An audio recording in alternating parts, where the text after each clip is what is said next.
We are covering security crypto exchange with Binance. Welcome, dude. I haven't talked to you in a while. All right. Let's talk about what we're gonna talk about. So we're talking now. I don't know if I told you a week ago. A warning went out on one of the YouTube channels I put out for U.S. residents. This is really important for yourself. If you're using Binance.com out of Asia, there have been people using and saying that when Binance sees that you're using a US based IP, they will lock your account without question. So I'm wanting to make sure you understand that. I mean, you could probably go through a foreign VPN if that works, but if you're going to use a service like building bots and stuff, you definitely have to use a server, a remote server based out of the US, because that's again going to associate it to a US IP, right? Yeah, like Germany or UK or whatever, as long as it's non-US. Now, if it's a problem, you have a couple of choices. You go with Binance.us, but there's like literally no volume there. The other ones that are mentioned, I don't know if you've heard about JP Morgan. They've added the security now, or they like JP Morgan has now teamed up with Coinbase. So when you want to transfer from JP Morgan to Coinbase, there's just pushing a button and your funds will get transferred into Coinbase. So crypto is becoming very mainstream. It is being accepted in the U.S. The only problem is, as we've talked about before, control, taxation, and all that. But I'd rather have you on something that's maybe U.S. based, and you're not going to get your account locked. That's number one. I just don't want that to happen to anyone out of the U.S. Okay, so you could still do a lot of the stuff that I do with Kraken or Coinbase. I've used Coinbase. I find their transaction fees are too high because it's 0.5%, and then Kraken is a little more competitive. Not as low as Binance, but it's still, you can have a profitable bot if you're going to code one up. Okay, so we got that out of the way. Now let's continue on. I'm just going to check in and make sure people are, because with this new Zoom feature, I have to let people in as they come in. So I may get bogged down here through this presentation. All right, so first one is, I'm building out a new service, right? This guy right here, this tutorial page I mentioned earlier. This is a new mega bot that I'm writing. It's kind of in develop. Well, it's kind of, the architecture's done. I'm testing it out right now. There's going to be 5 strategies in one. So what you will do is you will be able to use Binance Asia. I don't know if it's really helpful for you if you can find a workaround. But what it will do is it will enable you to get access to all the traffic signals via email for now, and you download a Python bot that I provide, and that will enable you to configure through an INI file all the different settings for each strategy and the overall bot. And this page will walk you through it. So I'll put this in the chat for now. Just give me a second here while I pull up my chat. Okay, so I'll put that link is now in the chat. And the other thing is, if you want to know about the security that you were talking about, let me just see. Yeah, so it's called crypto trading quant analytics tutorials. Okay, so yeah. So I just put it in the chat. This URL. So in here, what I've got here is we're going to kind of cover a lot of the specifics in these videos. So this will walk you through the overall how crypto market exchange works, and then I talk about how to register, deposit, and have access, control the API access keys. So that kind of falls under the security features of Binance. Well, there's some good news with Binance. Okay, so we got the warning out. We've got the tutorial page up. So Binance just got, I don't know if you know something called ISO, International Standards Organization. This is a big deal, okay, because everyone goes on about crypto, it's not safe, and it's, all the scammers and all this. Binance just got certification from the ISO, from International Standards Organization. They're out of Switzerland. They're global, and it's a very hard thing to get a certification from the ISO for, let's say, security in Binance's case. So having this just adds more for Binance to say, yeah, we're secure, okay, because now they have accreditation from the ISO. Okay, so if you compare that, the banks just got a new certification as well. Now, they're as an industry, they have every bank, let's say every Western bank will have its own set of standards, okay? So they just got this new banking industry certification. They got that 2 months after what Binance got. So I'm just showing you comparison, apple to apples, saying, you got the banking industry that's secure. That's coming from the ISO. The certification comes from the ISO for the banking industry. So the same organization is now giving certification and accreditation for Binance. So that right there should be enough to shut any person up saying that Binance is not secure. Because the ISO just don't hand out these certifications just willy-nilly, right? Yeah, so that's a big deal for Binance. They just got that in September. Okay. So a couple of things that Binance uses. What Binance uses is something called a Google Authenticator. Now, we've talked about how you can sign up with Binance anonymously, right? So here's the problem for you, because you're in the US.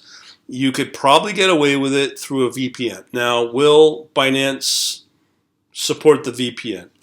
There's a browser that you may be able to get away with called Epic. I don't know if you know about this. Yeah, it's called Epic Browser. Okay, and what I love about this browser, it's compatible to Firefox, built off the same open source code base as Firefox. But in here, they have built-in VPN already. So now you can pretend to be from any country you want. You can be from Singapore, India, Netherlands, or wherever. So you don't have to choose US. So try out Binance with Epic Browser when you log in, sign up anonymously, and see what happens. And Binance may or may not accept that connection coming in through Epic Browser. Okay? But do all of this testing before you fund the account. Because if they lock your account, I am hearing you will be SOL, and that means you will lose your money. Like, it's not like some regulars going to say, okay, Binance, give him his money back. There's none of that when it comes to Binance out of Asia. So, just make sure as a caveat that that's understood. All right. Well, you could get on an account as low as $20. Yeah. I mean, I did that with Oanda, and I'll tell you with Oanda, well, you know my stories with Forex. I don't care about the $20. Fighting for it is just not worth the time. So there's different levels of security in Binance. Nothing much has changed. When you log in with a password and your email, but then you'll play this little jigsaw thing and you fill a little hole or whatever you want to call it. And then the other thing is you can set up your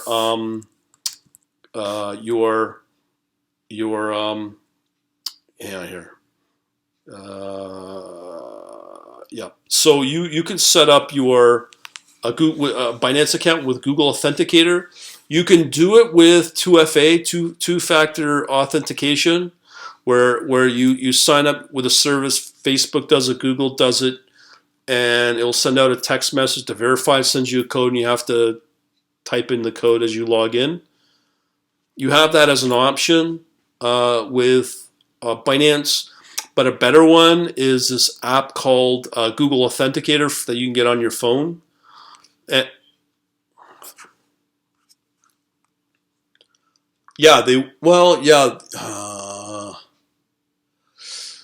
yeah, well, that's if you use the Binance mobile app, right? Well, actually, yeah, okay, yeah, that might be a problem with your phone because that's another way they can track it. Because, well, hang on here, let me think here. Yeah, yeah, because you will be using a US based phone with Google Authenticator, so they'll know your IP through the phone. Yeah, so you won't want to turn this off, so you won't be able to have this layer of security. Okay, okay, um, yeah, yeah, okay. Okay, well, anyways, for those that will use Google Authenticator, all it really does is you set it up, you synchronize it with your phone and the Google Authenticator app on the phone, and as every time you log in, it will ask for the number, the code on the app, on the Google Authenticator app. So this will change every, I don't know, 10 seconds, 20, 30 seconds, and then you have to type in the 330407 at the time of authenticating the login. But one other thing that is important is that they have this available for when you access the API as well. So when you log into the API section on Binance, they will offer this to you as well. Well, in your case, you don't act. I don't think you activate this at all. Like you're not going to activate the authenticator, and you won't activate the 2FA authenticator as well. Okay. Yeah, yeah. What Google's got now is like when you log into any Google service, it just jumps at you off your phone and says, "Is this you? Yes or no?"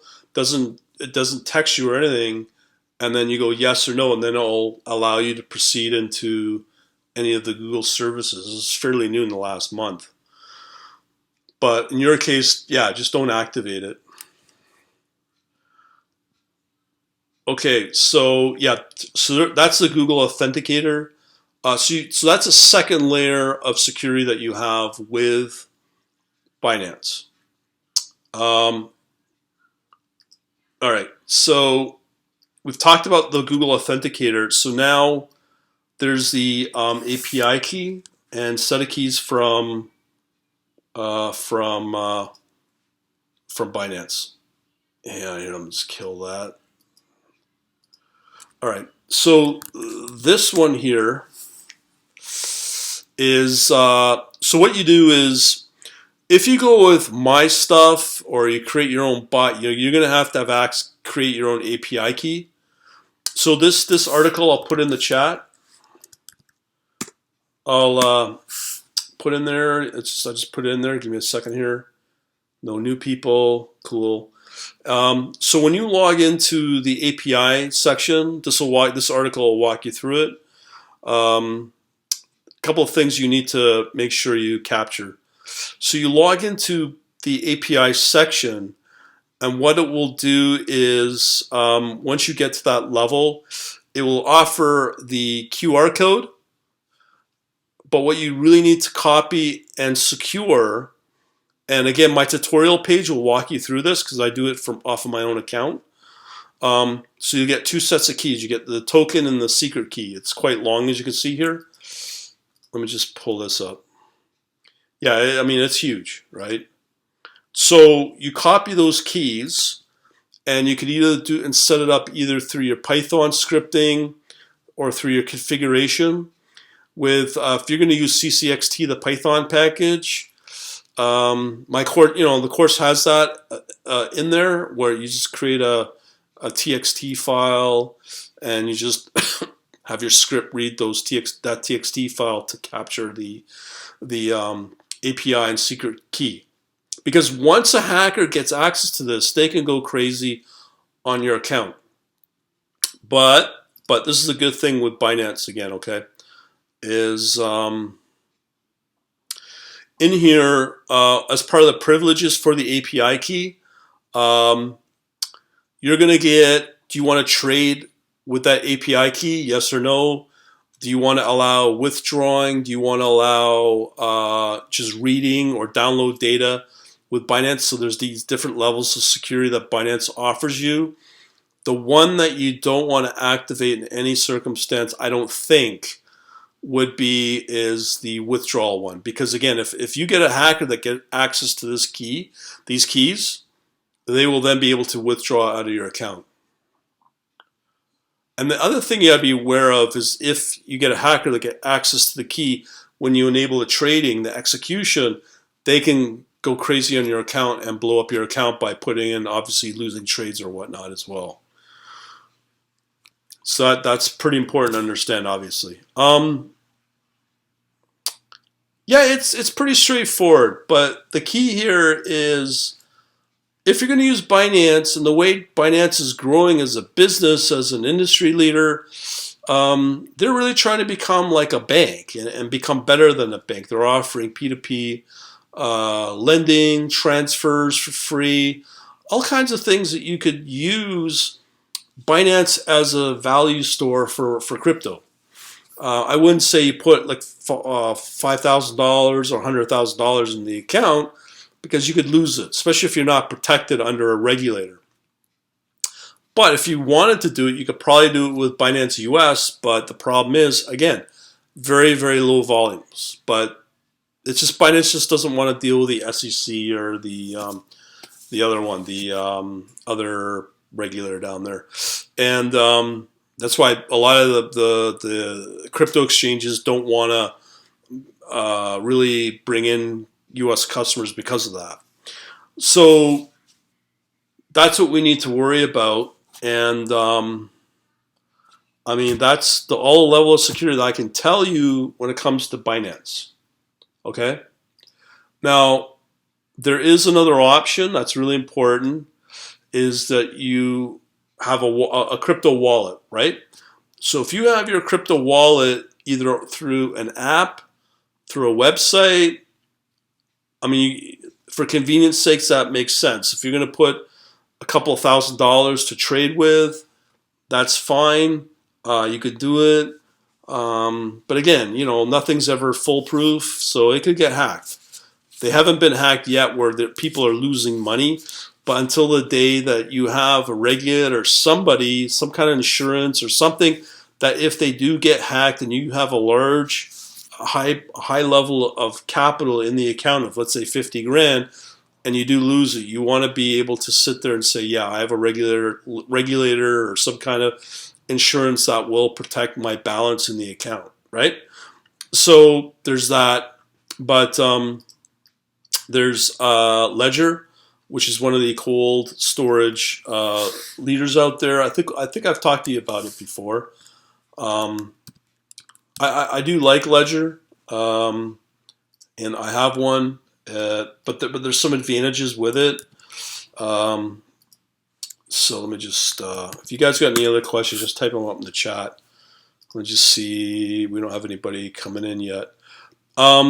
So yeah, let's talk about Ledger. So Ledger is or they say it's Ledger. It's French. So here they have different devices, wallet hardware devices. I have the Nano X. There's the Nano S. Here's what we got to be very careful of when it comes to the regulators in the West. With coronavirus, they're throwing out literally trillions, billions of dollars out there to support people. Fine. But what's happening is that as they do that, that means then when things get better, things get worse, they're going to really tighten on the taxation front. They're going to tax you breathe air. They're going to tax it. You're going to wear a pair of shoes. They're going to tax not just buying the taxes or the tax on the purchase of the shoes, but as you walk along the sidewalk, they'll tax that too. So they're going to tax everything they can. And people are now starting to worry about access points on crypto. People are looking at crypto. Institutions are looking at crypto to sort of duck the legitimacy of fiat currency. So as a result, they're trying to control all the access points for a lot of the crypto, especially Americans, to how they can get access to crypto, namely in exchanges. When you sign up to an exchange like Coinbase, Kraken, you have to provide all your ID and all that. But as I said, with Binance, you can get around that sort of anonymously, but you're obviously restricted on what you can and cannot do. But when it comes to storage of actual crypto, like in a large amount, these devices are really good. The thing is with Ledger is that you can create your own keys, your own wallet IDs when you go out onto the blockchain, because that's how the taxation, the authorities are able to track you through the blockchain. So if they get your wallet ID, let me just point one up for you. So let's just say you go out onto the blockchain and you have a wallet code or a wallet ID. Every Bitcoin transaction will have a ID, and that's associated to something. So you get this wallet ID, which is this big. The regulators can track that ID. So if they know that you are associated with this wallet ID, and they can track that if you go through Coinbase, you go through Kraken, they can track you through this wallet ID. The cool thing about the Ledger, you can go out, deposit your cash into your crypto, and it supports a lot of different coins. And with that, the wallet has an ability to create your own wallet IDs. So if you want to take what you have stored on the wallet device, on the Ledger device, what you can do is you can have it create a random wallet ID and then do the transfer for you onto the blockchain. So it's random, it's anonymous, and nobody would know who it is because it's anonymous. That's the advantage with the Ledger. And the other thing with the Ledger and the wallet ID, you can have an unlimited amount stored on the key. Okay, and there's just different features for like how many wallets you can have on the key itself or the USB key, things like that. I mean, that's why they have the different devices. On top of that, they have what they call apps. So each crypto coin will have its own app that will run on the Ledger. And as you get more sophisticated, you can definitely use something like this, and they're very cheap, like $90, right? So you can definitely, transact anonymously using these devices, because what you can do is you can transfer the wallet ID from this and then transfer it on your phone onto another wallet app on your phone, and you can do it anonymously. I can't remember the name of the one. I think it's called Shapeshifter app, which is anonymous, and you can transact with Bitcoin anonymously. It's called. Can't remember. I know it's. Yeah, it's. I think I can't remember Coinbase shape shift. Yeah. Okay. So that's one of the ways to anonymously use a wallet through an app. Okay. So that's something that it's just one app, and there's different ones. I'm sure you can do your own research on that. But The thing I like this is once you can get around the know your customer and the AML, um, you can transact like there's something called BitPay, which is pretty good. I'm sure they won't let you transact on BitPay without going through the KYC and the AML, but you can get you can work with some of these vendors, like if it's Microsoft. I know Amazon's on there, Shopify. So once you get your crypto, like Bitcoin, you can now go to a source like BitPay and transact on these vendors to buy things. Or you can, I think Expedia takes Bitcoin. I mean, it's getting there, it's advancing, but they obviously, you'll still have to go through the KYC and whatnot. But the thing I really like about crypto is I could transfer money to you, let's say, and you'll get it in a couple hours, depending upon what coin I use. If I use Ethereum or Monero, you can get it within an hour, and you get it through the blockchain very quickly, very securely. And then the best part is it's not free, but there's a very minute amount of transaction fee, which is an incentive to the miners. So it's a very small amount, like not even 0.1% of 1% kind of thing. You won't even notice it. And because of that, that's what the banks are afraid of. And the governments are afraid of, because now people have their own control, their own privacy, could do it anonymously on crypto and transact between ourselves, and nobody knows who's doing what. I mean, they could track the amount with the wallet ID, but they just don't know who owns the wallet ID. And that's a beautiful thing about it, because obviously Bitcoin is the biggest one. But let's say me and you choose not Bitcoin, but we choose Monero. Okay, they cannot trace that at all, because Monero and a lot of the private coins are designed for that. Like it could be Monero, it could be Zcash, it could be even something way more secure than Ethereum or Bitcoin.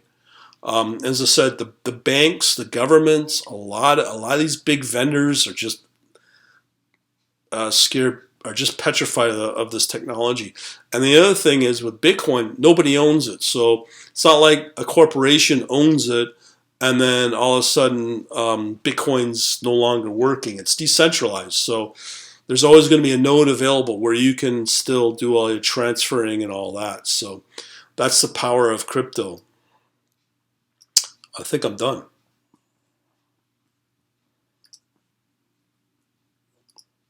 No, I mean, there's just three of us. If Zentero, Zentero, do you have any questions at all?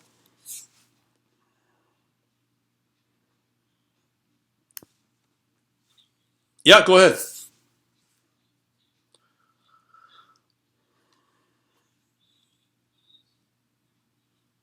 Okay, cool.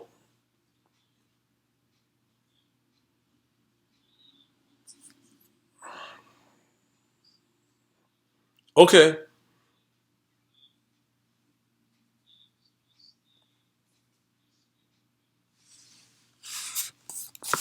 Yeah.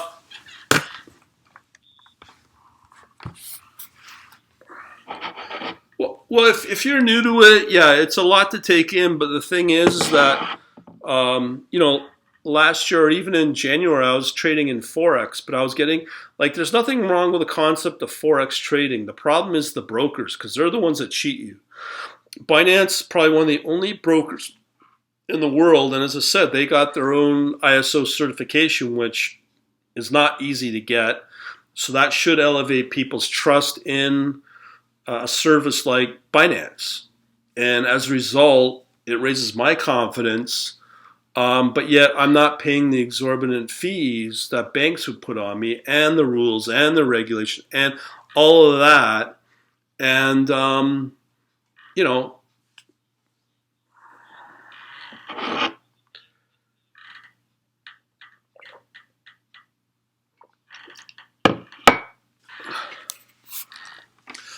yeah, that's part of the. Yeah, yeah,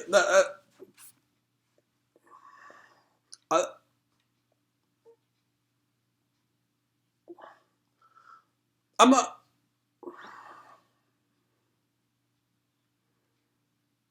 No, no. I mean, think about it. If you're transferring that amount, yeah, the banks will want their piece, but as the times get harder for a lot of people, the banks, or sorry, the governments will become more desperate, and they'll try to tax you whichever way you go. It's part of their control. You know, if let's say the Federal Reserve or any central bank goes out and puts out a a digital coin, because China is just starting to test theirs, they will have absolute control over you because they'll know where you're spending your money.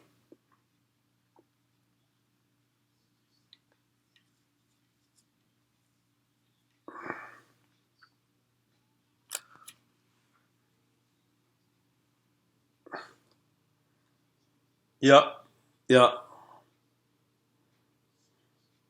yeah. Well, and it's no longer a free market that it always used to be, because that's what happened in Japan.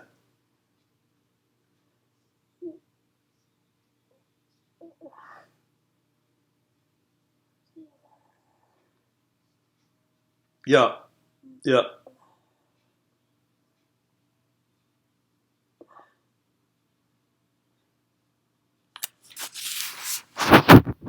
yeah,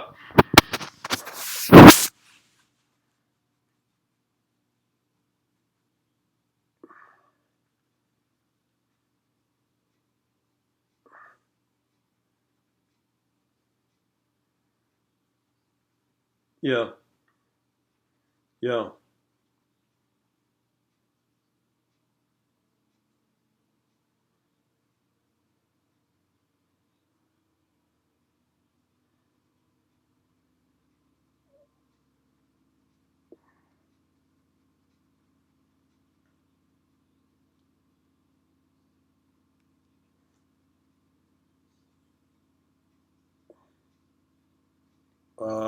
No, no, no.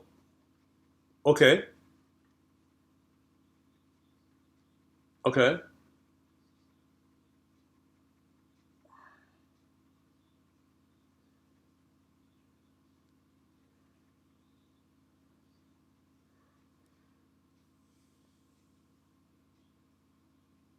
Yeah,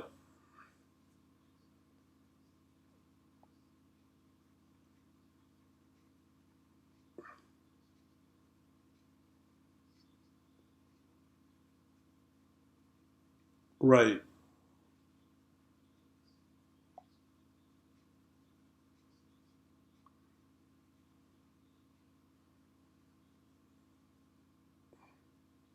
Well, you haven't even factored in the interest rates that Trump wants as well. I mean, that's going to wipe out all the savers out there. And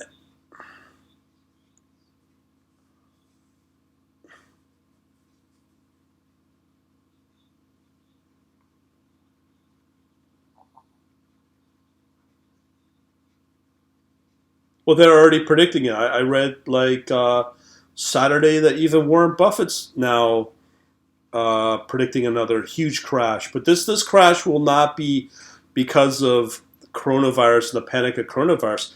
This is the lack of confidence in the system, and this will be the big crash. Like the last one was about 30-40%.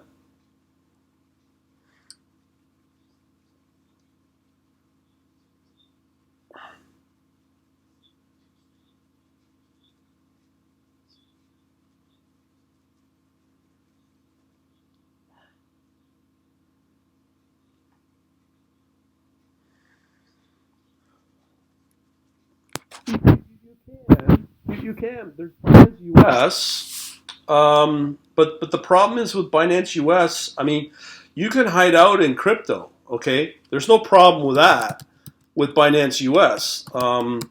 But if you're going to speculate and do the regular crypto exchange speculating on Binance, like the exchange, you're not going to be able to do that. But if you want to use it as a value store, that may be something to look at.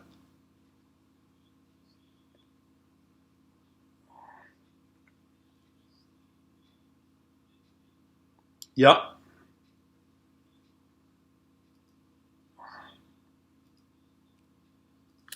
Okay. Yeah.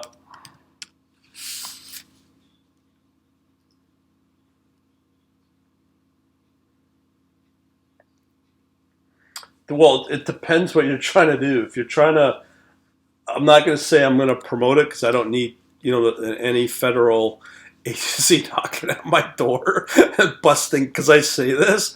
So I'm not going to promote it. But if you're looking for a place to hide out in and do it anonymously, you can. There are ways to get around it. The thing is, if you go through anything U.S. based, they're going to know about those because we've talked about this before. Because if you, let's say you put money into crypto, fine. You put money. Let's say you put 10 grand U.S. in a Binance. Just let's say that, and then next day crypto or Binance goes up $1,000. Okay, so you're okay from a tax point of view, as far as I know. And let's say tomorrow Bitcoin goes up to 100 grand. So now you have $90,000 of profit from your 10K. So you're fine there. But once you take money out of Bitcoin, that is when they get you because that's what they call a taxable event. Once it's taxable event, then that's considered income, and that's what needs to be reported.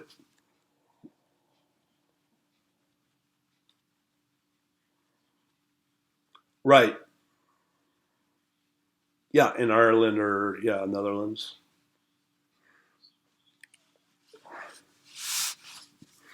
What do you mean? It depends, as I said, where you put your cash. Like if you want to put it into and speculate for fun, let's say with crypto, yeah, put it in a Coinbase, put it into Kraken, like a U.S. based legitimate exchange. That's fine, but they're going to know who you are. That goes back to the IRS, so they're going to know.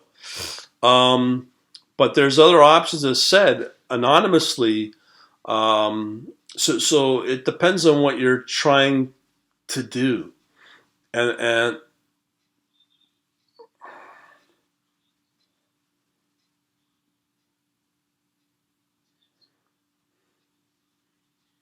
yeah,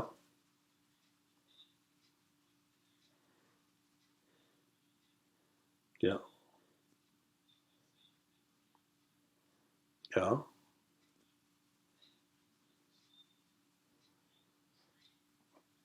Okay,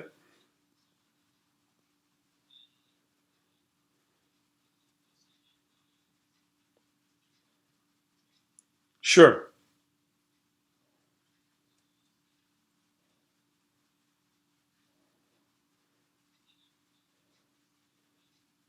yeah, yeah. It's a good product. So you can. So what you got to do is you got to go out and you put your 30K in a some wallet and exchange. Let's say Coinbase, which would probably be the safest because they're probably the most regulated. Put it in a Coinbase. Then you will get your account with the QR code. Once you get the QR code, you can scan that QR code with these devices and then get it transferred over to the Ledger Nano. But again, once you do that, that's now taking money out of Coinbase. So that would mean you would be taxed on. I'm not an expert on it, and I bet you good luck in finding a accountant that would know the right answer on that. But there is an industry now being created where there's cryptocurrency accountants that will know the regulation that will give you that the precise answers. Like you put 30K cash into Coinbase, then you transfer that out into a ledger. You could do that, but if there's a way you can turn the 30K into some kind of crypto and get a QR code for it, once you get that QR code, then you can um, you can get it onto the ledger. As I said, you could take a look at Shapeshift as well.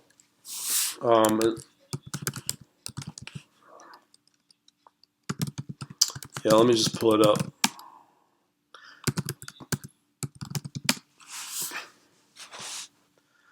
Um, so Yeah, there is. Like what they're wanting you to use is something like Coinbase. There's no doubt on that. Yeah, because it's part of their anti-money laundering and the know your customer business, right? With your ID. But it's, as an American, it's getting less and less. I'd probably even say probably nowhere to go to transfer money anonymously into crypto.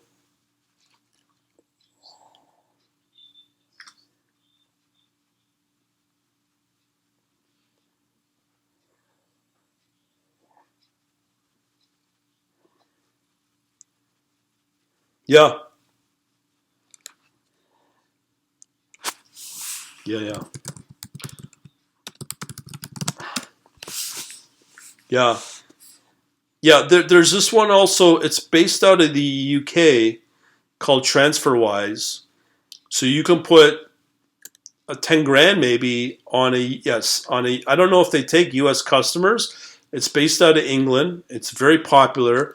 But the thing that people tell me about TransferWise is the fees are so low.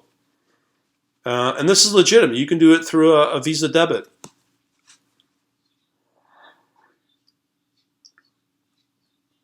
Yeah.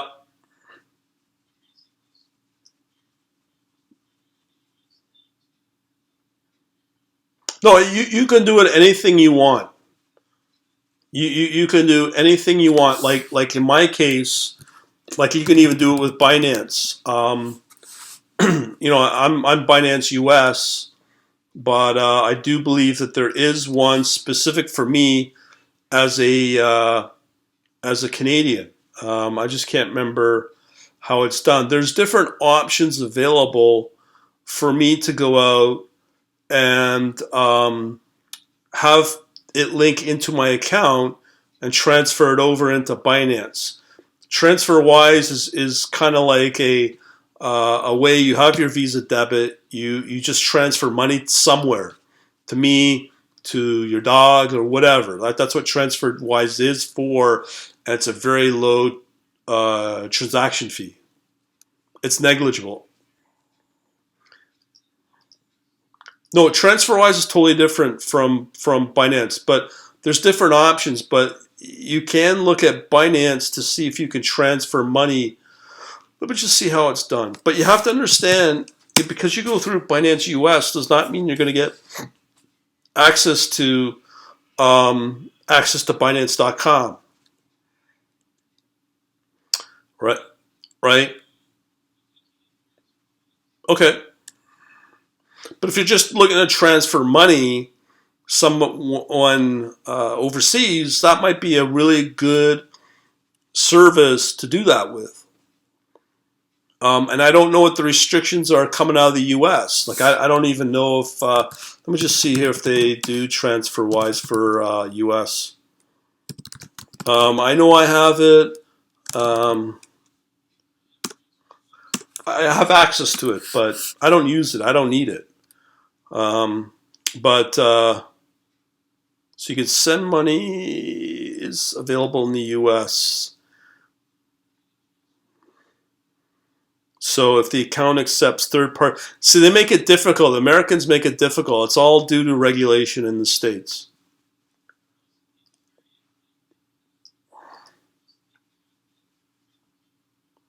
Oh, really?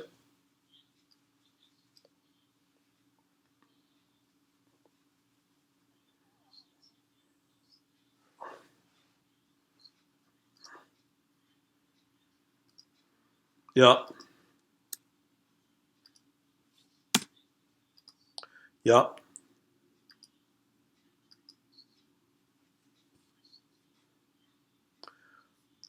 yeah,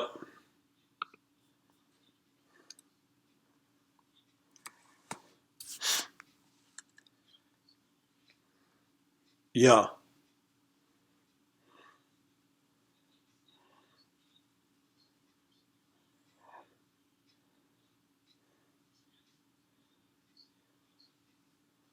yeah.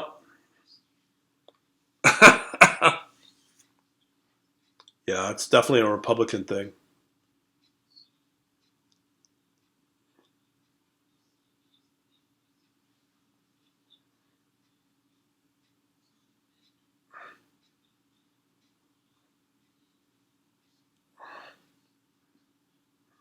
Yeah.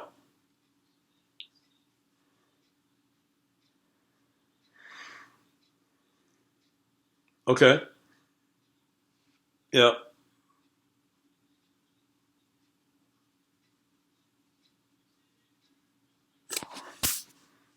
Yeah.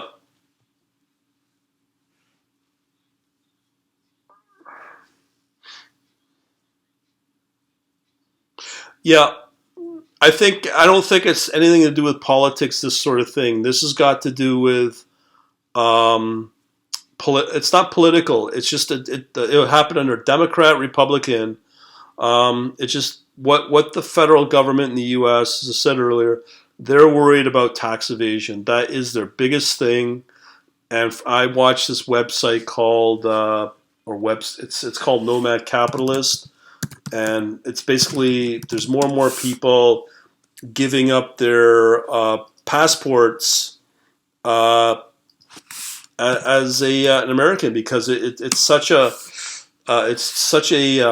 detriment to be an American out there, and more and more people are doing it every year. So what they're now doing or will do is quite possibly start taxing people on their total amount that they have net worth to transfer out of the U.S. when they do give up their citizenship. They want to tax that now.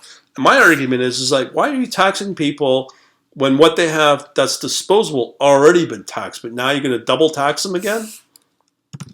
Yeah,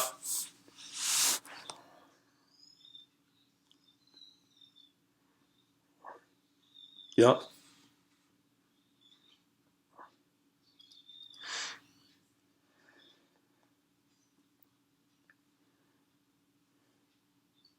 yeah. Sorry.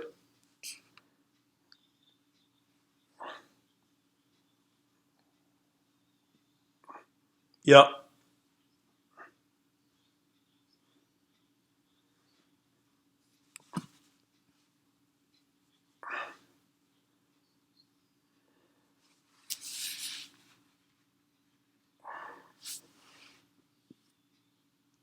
the U.S.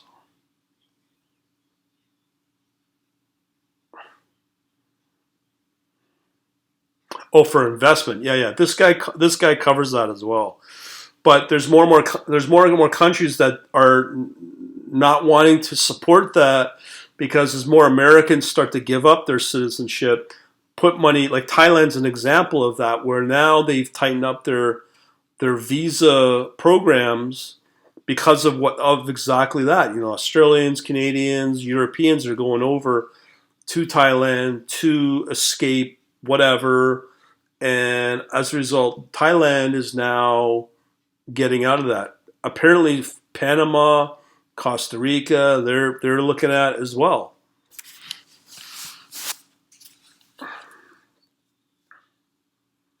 Well, it was when the Panama, what was the Panama Papers that came about. It put Panama in a bad light. I mean, yeah,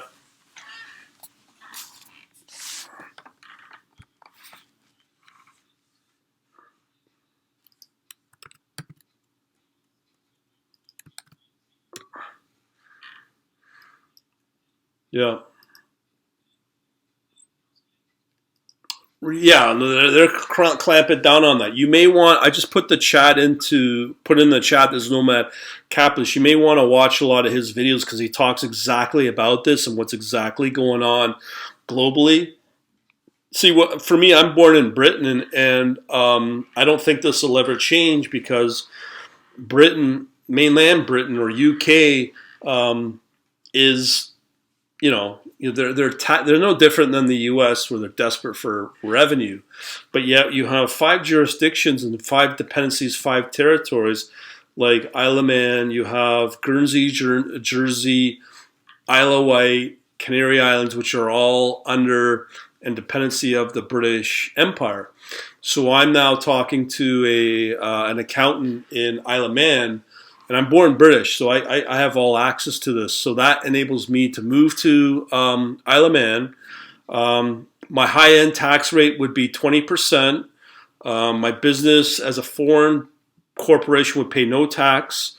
Even if I reside there, they will tax up to, I think, 10 or 20% on the corporation. But they put a cap of, I believe it's 150,000 pounds. So if my company's making over 150,000 pounds, they will not tax that. It's just the first 150 grand, and that's it. And it's fully legal. And the UK government, no matter if it's Labour or Tory, they will not touch that. And the other beautiful thing I like about Isle of Man is it's independent. Like the administration of the government in Isle of Man is totally independent of the UK. So more. No, it's Isle of Man. It's an island halfway between Ireland and mainland UK.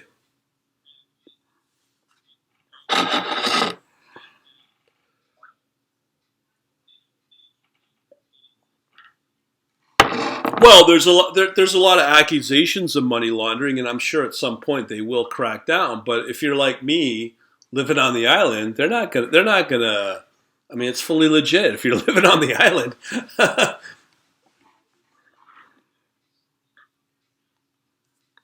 Yeah,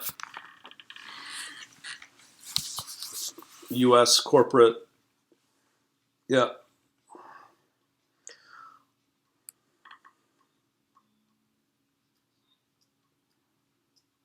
yeah,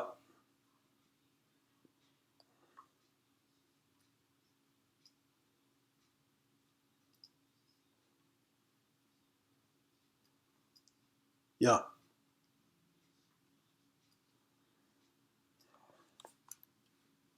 Well, Netherlands is another one, but the funny thing is with the EU, they go, yeah, we're tax, we enforce tax, but yet, they turn a blind eye to it, like the bureaucrats will that are dipped in double dipping, we'll call it, in Luxembourg, Netherlands, but that's all still part of the EU. Jeff had a question. He's new. You want to chime in, Jeff, at any time? Just hey, hey, yeah.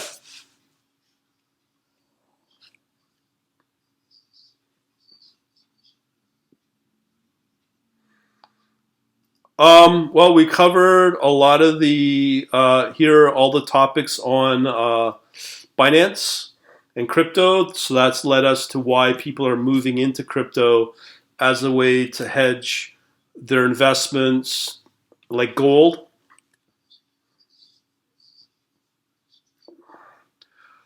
Yeah, you're probably coming through the Forex meetup group here in Toronto. Yeah, yeah, yeah. You got it. I think it was 1,200. Yeah, and then there's sure. Okay,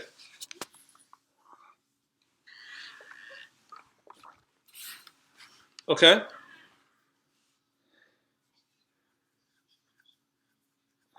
That's out of Canada or U.S. Okay,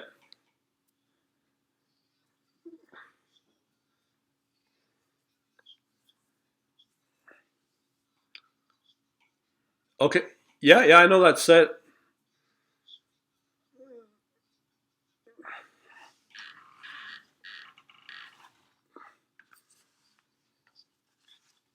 Right.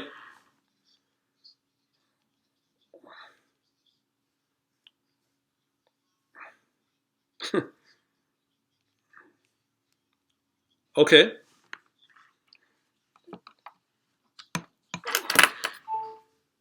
okay. Yeah, no. Howdy. Yeah, and we have a guy named Lance. I think everyone. I'm in Toronto. Everyone else is in the U.S.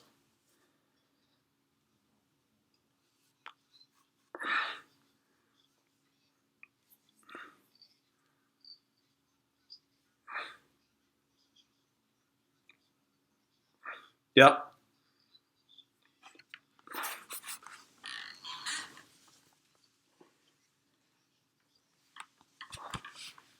Yeah, yeah, for sure.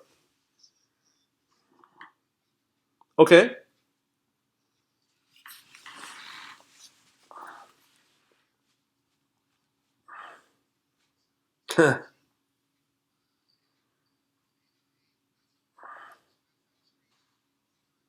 Yep.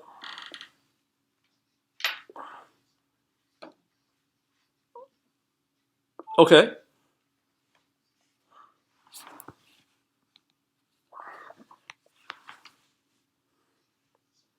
Oh wow.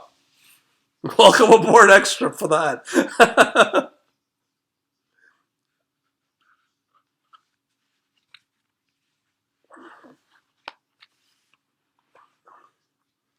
Hmm.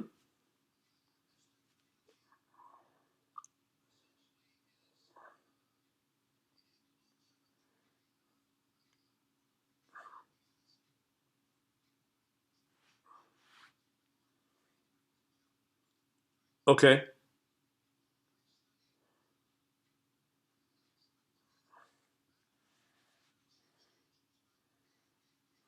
Okay.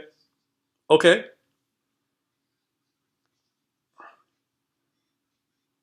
Yeah, I know them. CIBC.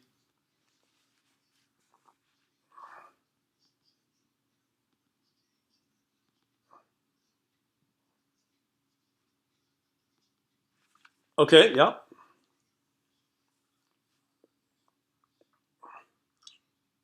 Yep.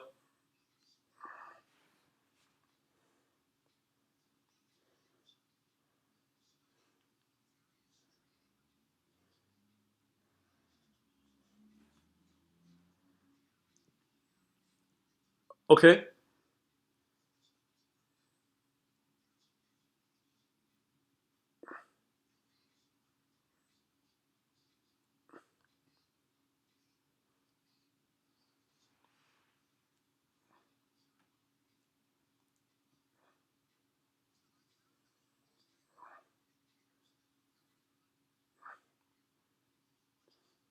Can be. Yeah. Yep. Yes. Yep. Definitely.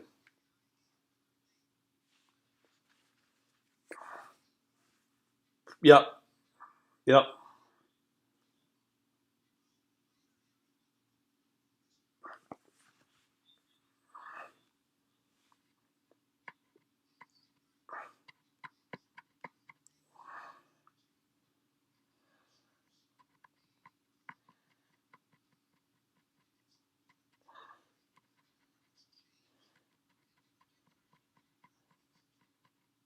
Okay.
Word.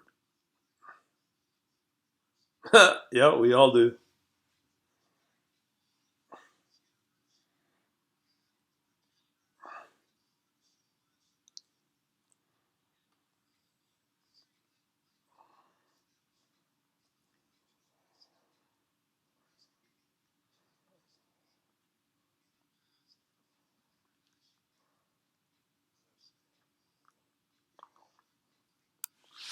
Yeah, yeah, exactly that.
Yeah.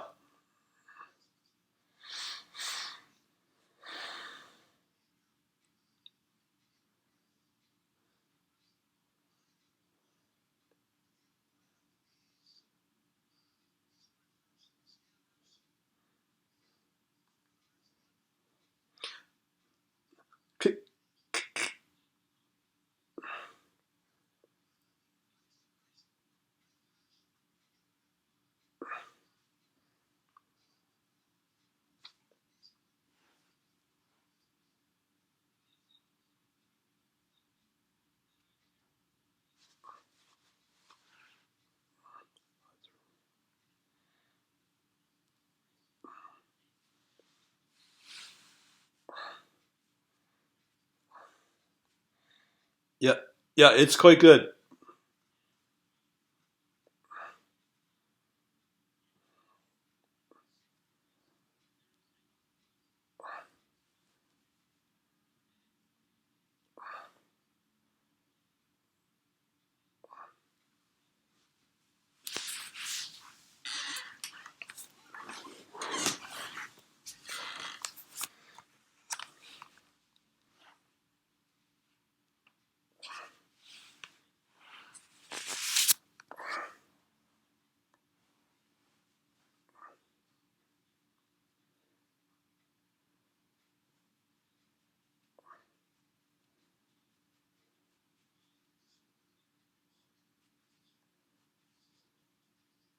Yes, it is.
Yeah. Go ahead. Okay.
Okay,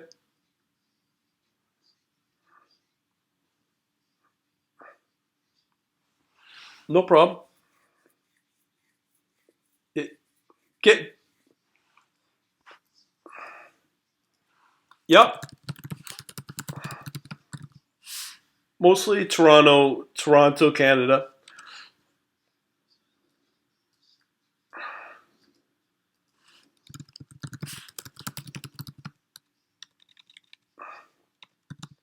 Uh, Quite possibly. I've been running the group for 10. Yeah, that's right. Yeah,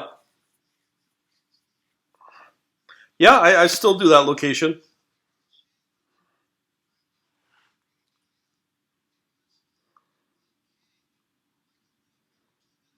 Oh, you're in Toronto now?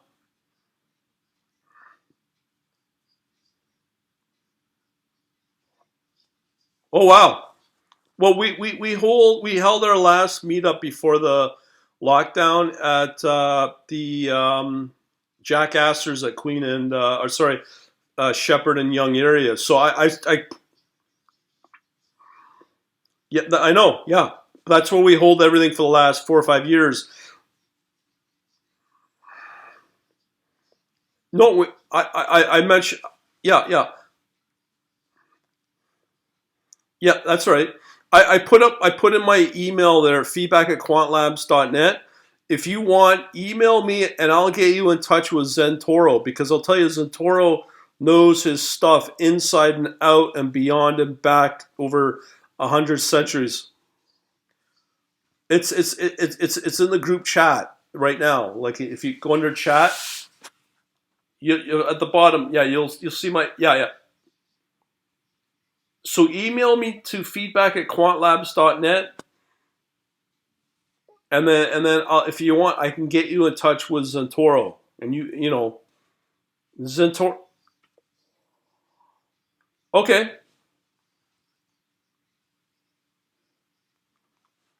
yeah, that's right. Yep, yep, and I'll get you in touch with Zentoro. Zentoro, but but oh, I just want to ask you a quick question though, Jeff. When you say investigating fraud, are you referring to like educators? Are you going after people that attacks? Are you like?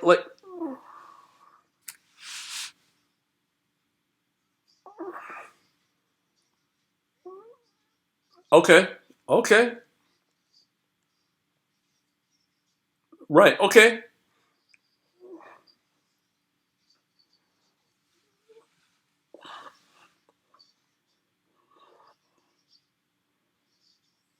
yeah,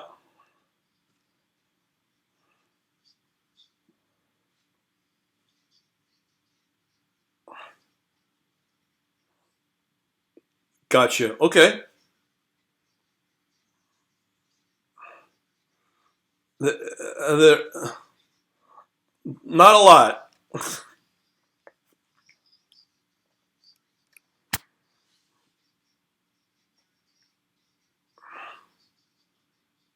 Yeah, it's rare.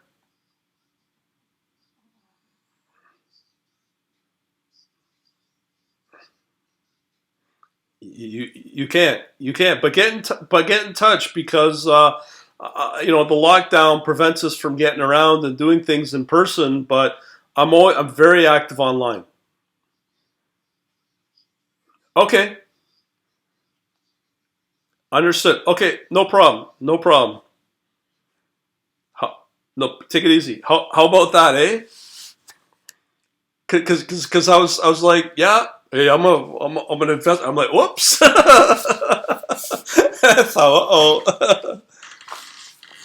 yeah, that's rare, man. That's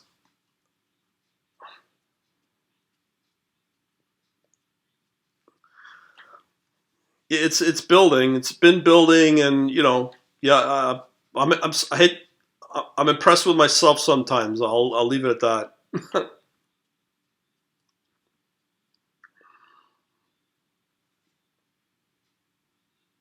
Yeah, yeah. Well, if he's one of the top dogs at FX Street, that means he's top dog probably globally.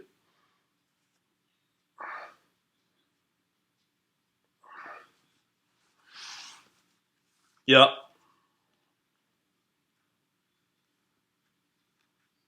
yeah. Oh wow,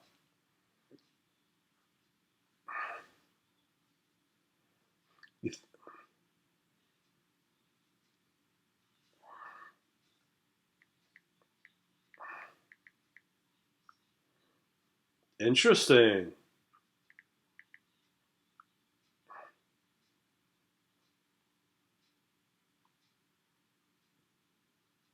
interesting.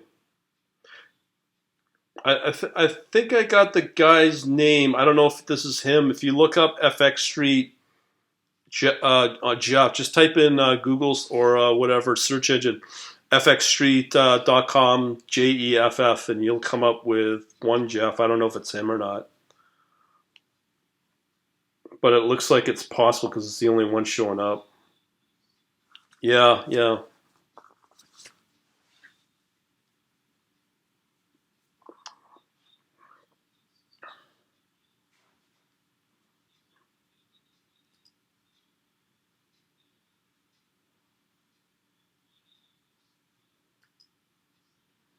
Okay, yep. You know what we'll do? We'll get you and we'll do a webinar for you on it. We could do it next week even if you wanted, and you can present it and because you know it best, right? And just show the features. I know you got the YouTube going, and but if you can do okay,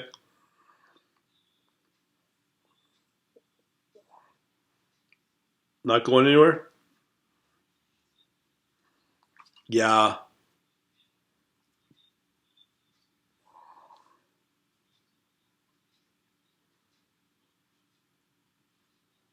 yeah, yeah,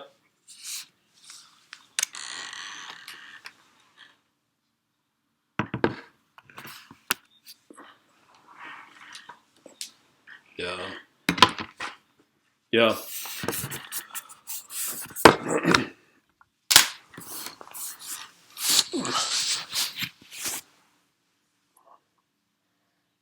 Hmm. Right.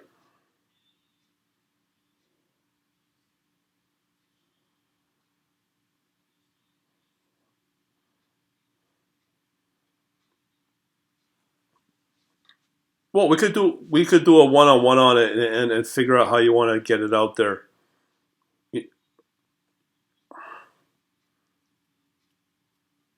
Yeah, we could figure something out because there's a huge demand for what you've built. I know an exorbitant amount of people that'd be very interested in that type of service that you've got.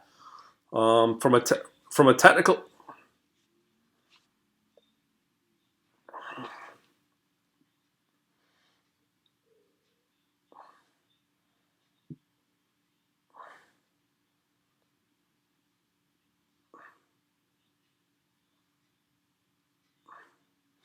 yeah, I think technically it's possible because I've got this new thing that I've coming out. It's going to have five strategies in one. It does all the signaling, so there is capabilities to build something technically with it. There's no doubt on it. But again, we could do that on a one-on-one. Um, but I think what Jeff was getting more concerned with was when we were talking about uh, the laundering, yeah, and the IRS and all that. But it's a legitimate argument because people are, as he said, and we know, and everyone knows that there's a lot of frustration out there, and there is a large movement of people wanting to give up their U.S. citizenship and liberate themselves of that.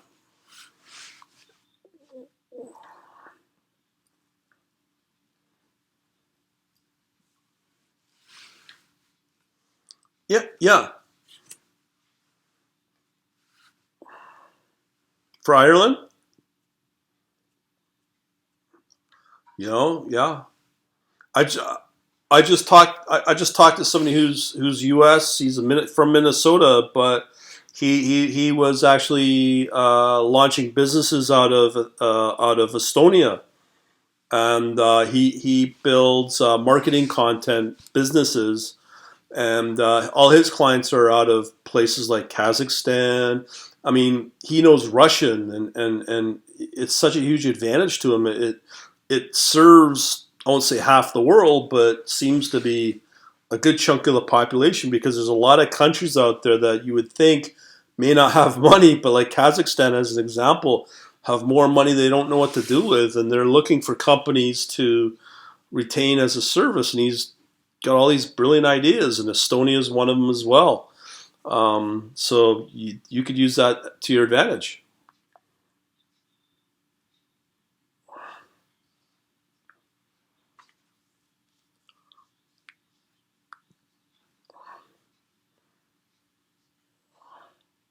Yeah,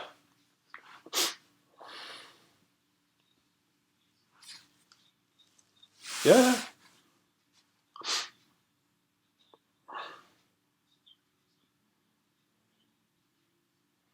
yeah. And then not just that, you don't get the regulations breathing down your neck, because the one guy, piece of software, I don't know if I talked to you about it, Deltix, they just got bought out. So the guy was, I think he's Russian, but he had over 50 developers out of Belarus. And I've hired a couple of Belarus guys in the past, and I'll tell you, they're top notch. And from what I've seen, and I'm only paying 25 an hour for them. It's ridiculous what you can.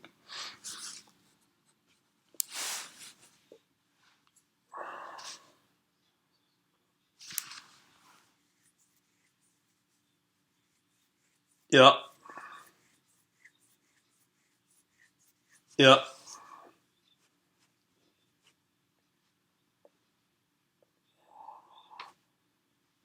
yeah. Something in that water. I don't know what it is. Is this something? These this guy was brilliant. You could you like go ahead.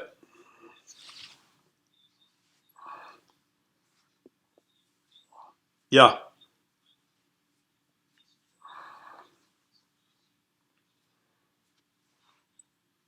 Oh, oh yeah. Wow.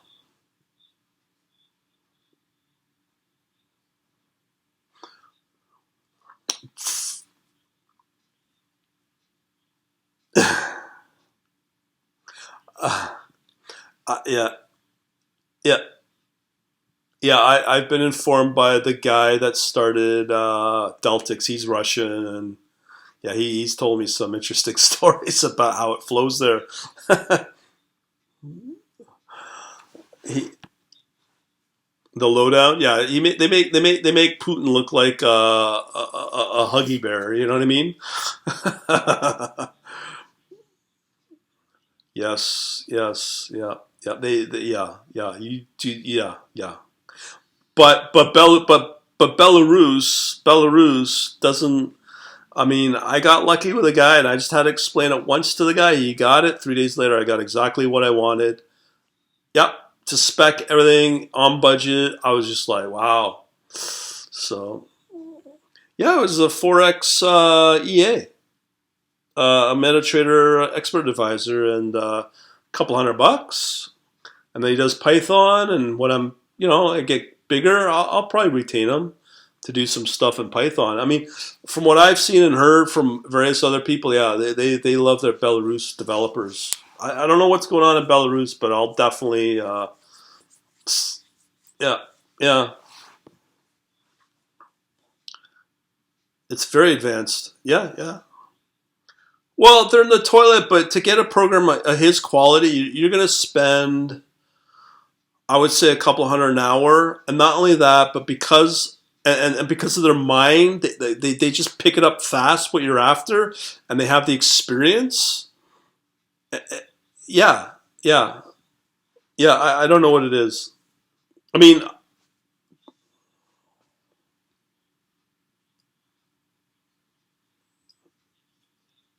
Yeah, it's math. It's STEM, right? And I mean, go ahead.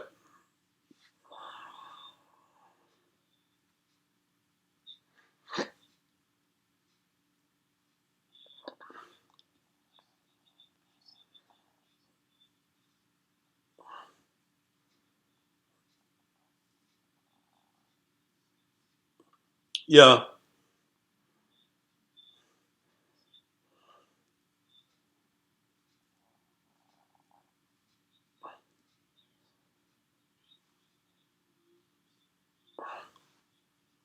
yeah,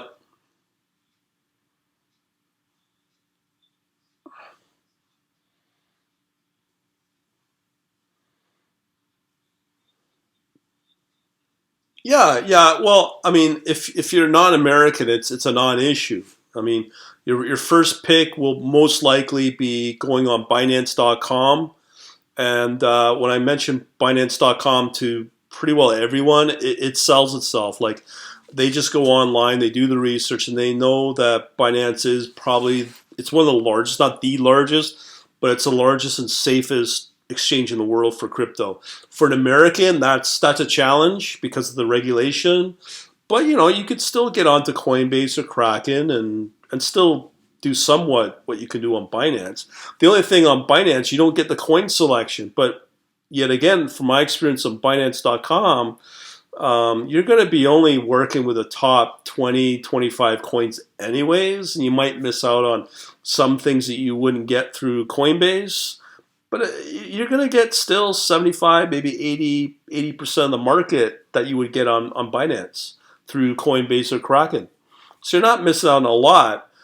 It's just the thing is that crypto, from what I understand and the philosophy of it, the whole idea is that nobody controls it. Nobody puts their finger in there and says, no, you can't do this, you can't do that. And I think people are fed up with that, and they want a venue, a financial venue they can go to, and not have is what you've gone through when you're trying to just put money in to an account in the U.S. and they start flipping out because now that's got to get flagged back to the IRS and you know what I mean? Yeah, it's right, yeah, but it's a hassle.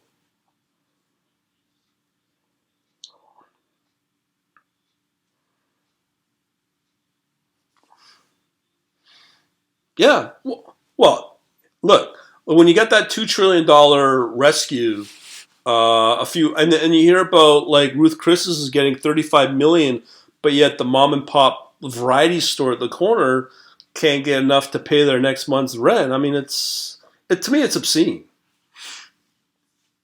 you know.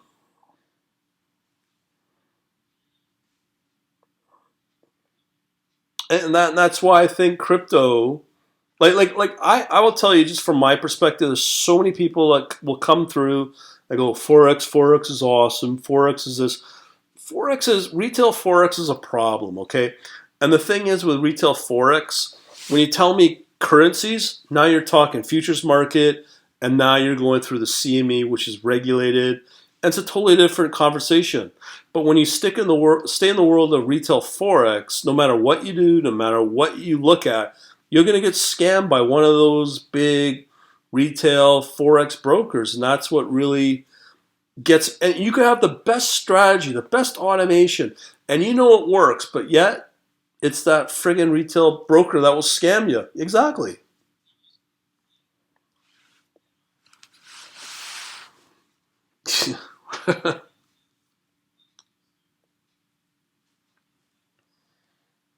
FXCM.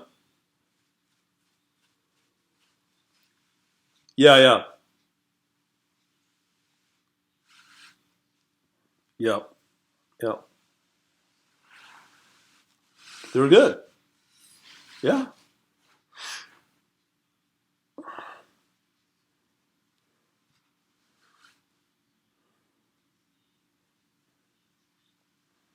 yeah. I mean,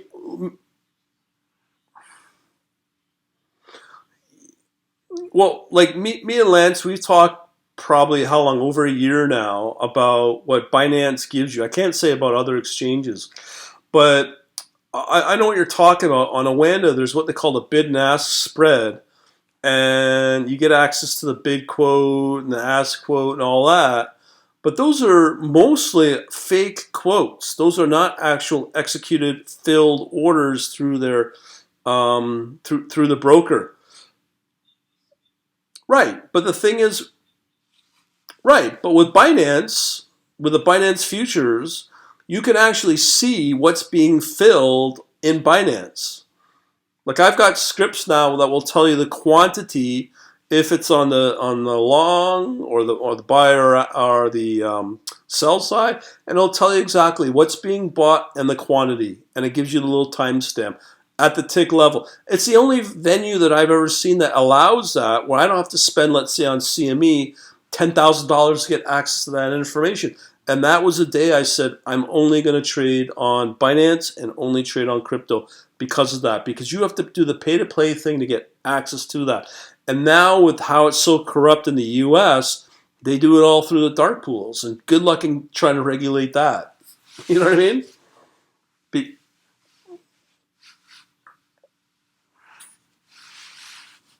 yeah.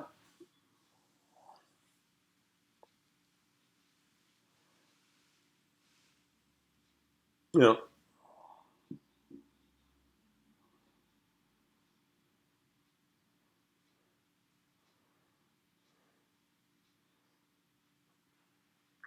Yeah, but is that coming from an actual exchange? Like, is that real data or is that.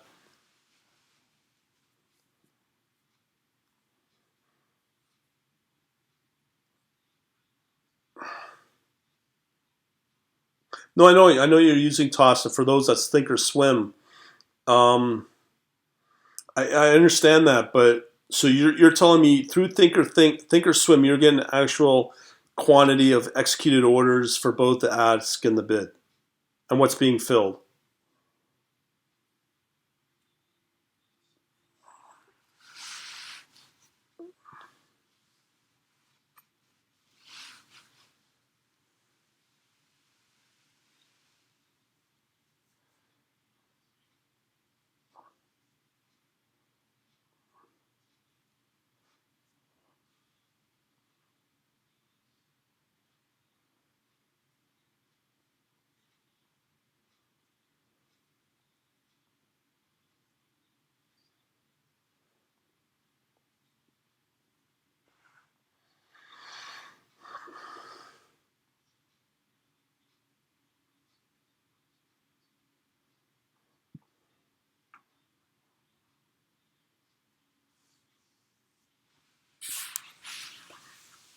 See, I think for what you built for Excel, and then you just need to get access to a feed that provides that for you via Python, via Binance. I think if you, which you will, you can get, it can be built, and then feed it into your Excel Psychic. On the crypto side, I think you'd have something very powerful because your analysis on what that thing analyzes over the last year, I haven't seen anything like what you have. Um, Yeah, yeah, I'm telling you that as well. But I think, yeah. So you just need you just need a really good data source from the world of crypto being fed into it, which you can build. Not hard to do at the Excel level, I wouldn't think.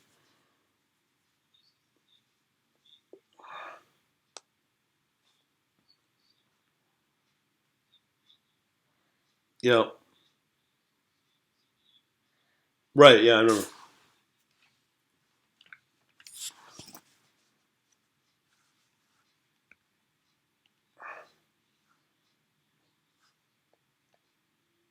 Yeah, yeah,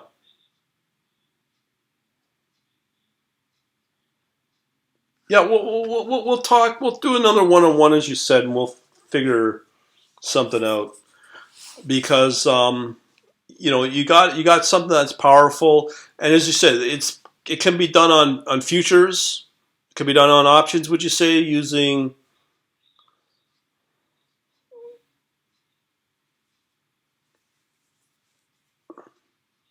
Yeah,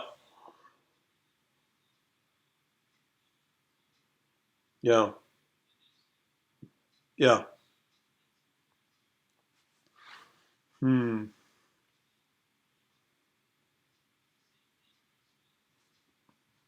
Yeah.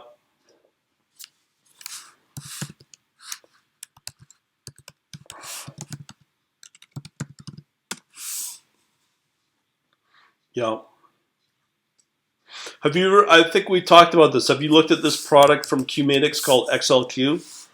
It's quite sophisticated. I'll give you the link in the chat. Just go over. Okay, qmatics.com.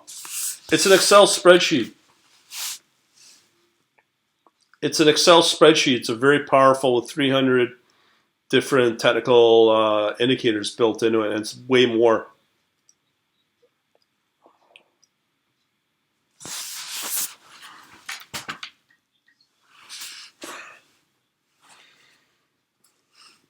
Yeah, yeah, but at the end of the day, just take a look at this. This thing's very powerful. Yeah, yeah, yeah, yeah. No problem, no problem. Yeah,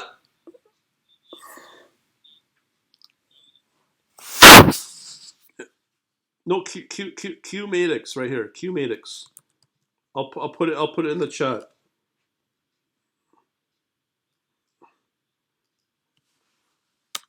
Okay, well I put it in the chat for anybody else.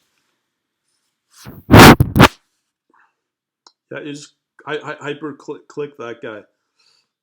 Yeah, this is very powerful. It's very cheap for what it can do. It does over 300 different indicators. I mean, it doesn't have what you've built, but I do think it's still got a lot of potential. And I think this guy does quite well. He's French, and it talks to all the brokers here.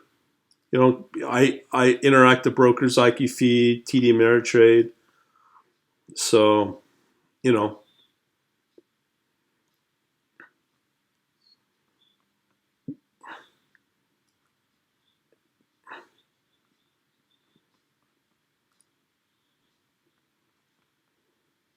right. All you really need is interactive brokers. I mean, if you covered TD, the Thinkorswim, and interactive brokers, you got a good chunk of the market.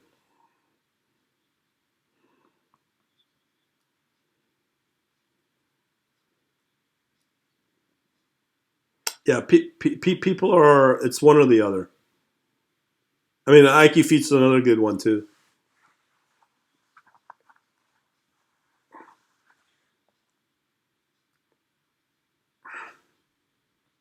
Cool.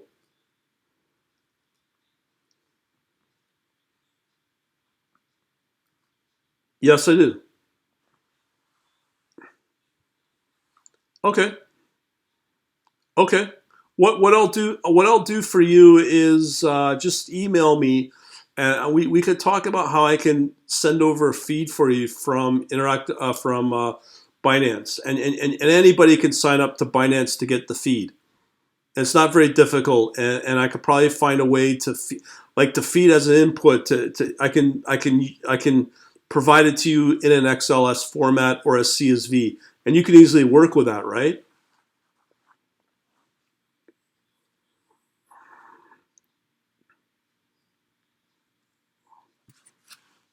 Okay, well I can save as an XLS X if I want it as well. Yes, and I can also yeah, I can provide either format, and I can also do CSV as well.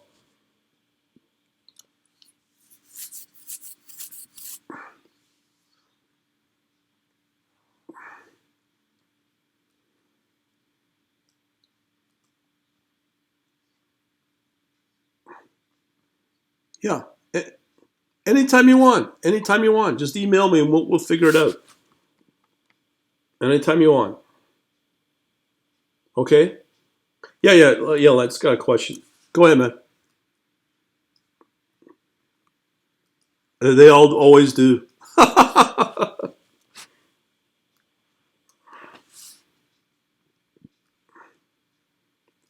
For Zentoros. Yeah. Okay. Yeah. Yeah. Go ahead, man. Yeah. This is your product. Yeah.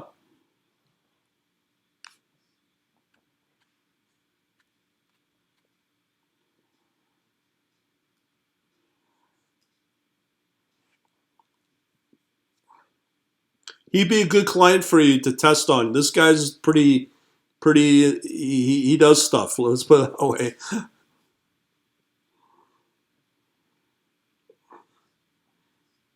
Do you have any kind of marketing presentation that you have as part of your spreadsheet? Sure. No problem. We could. Hey man, we can do this another time if you want. We can do this whenever you want. Right. Okay. Yeah. Do you have it online? How do I get it transferred over? I can make you presenter, and then you can present it on your screen. Would that work?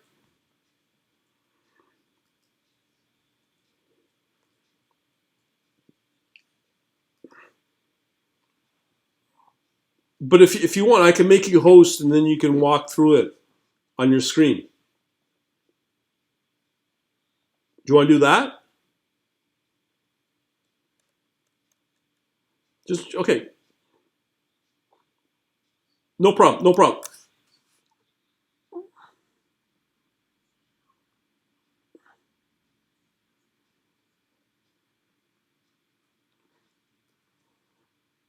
The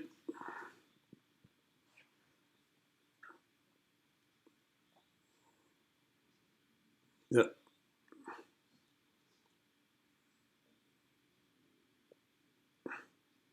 like a diagram or something. Do you have any other questions, Lance, at all? Because you were asking about CoinTrack and info.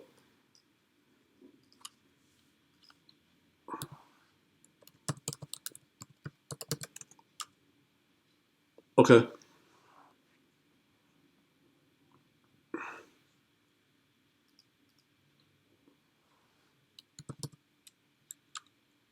Yeah.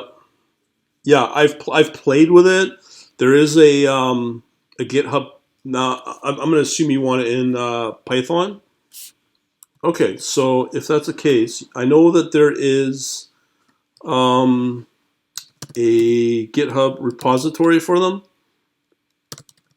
Did you? Yeah. Yeah. Just in the meantime, with Zentoro working on his end. Okay. Okay. Do you want me to make you? Do you want me to make? Do you want me to make you host?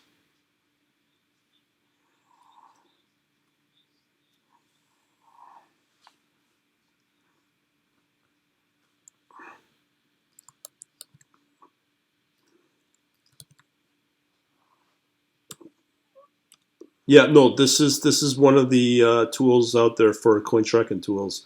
I think this is the one I played with. I might have. Yeah, yeah, yeah. It's in the chat. Yeah, it's in the chat.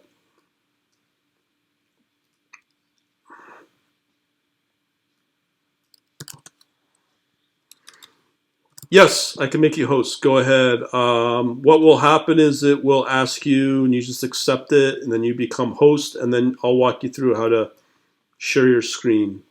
Hang on here. I am now making you host. Okay, you should accept it. Yeah, you'll get a pop up. Yep, yep. So then what you do on the black part of Zoom, you'll see a button called New Share at the bottom. Yeah, it says New Share,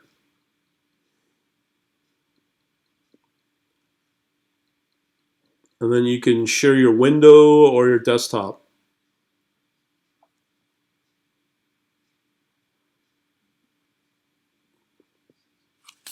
Yeah, it'll say mute, start video, participants, New Share. Oh, that's on my end. Yeah, you're seeing my end.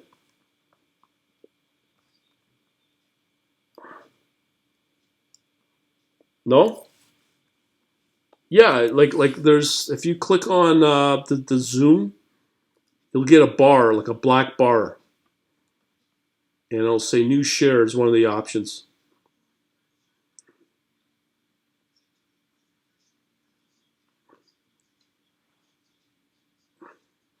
Gordon!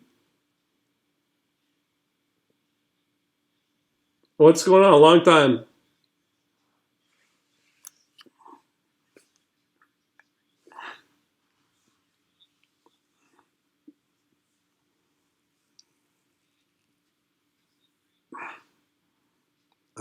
You might.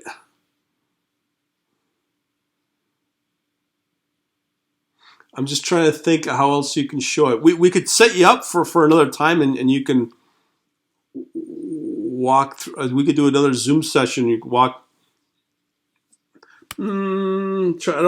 I don't think there is a way to send documents from one to the other.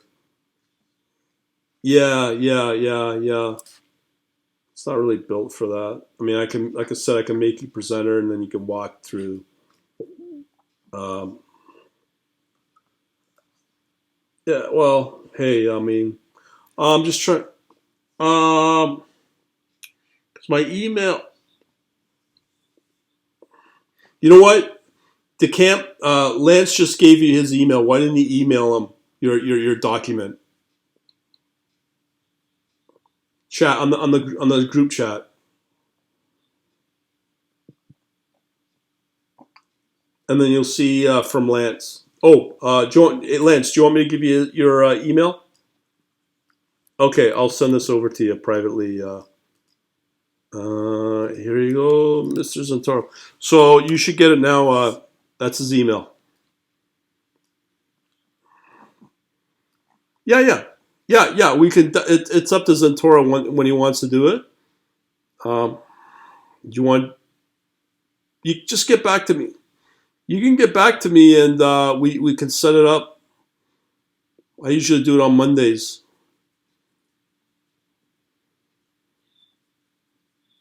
and it's good. It's good because yeah, for sure. Yeah, we can do 7 p.m. next week if you want. You want to do that?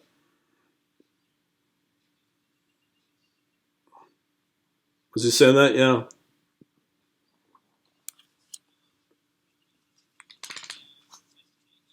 Okay.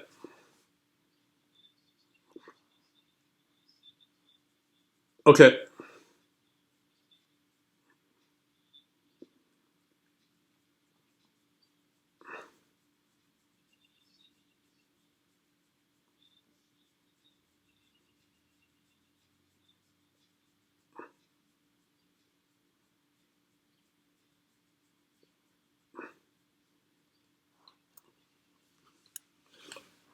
Yeah, it's my system right now is not set up for email. I just go ahead. Yeah. No. Yeah. And then you also have Gordon there as well.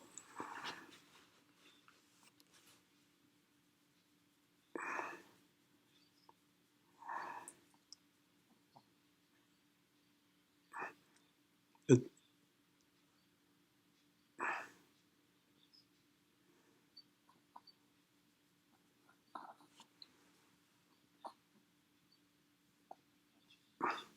no worries, man. But that's my whole point. If you want to ever do even privately in a small audience, it enables you to get feedback on the product to improve it.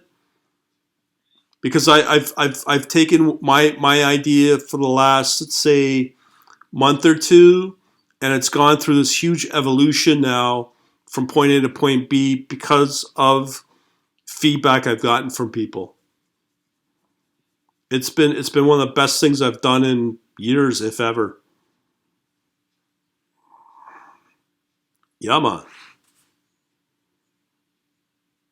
Yeah.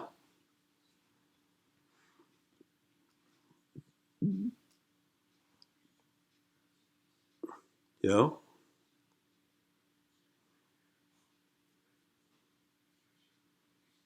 yeah.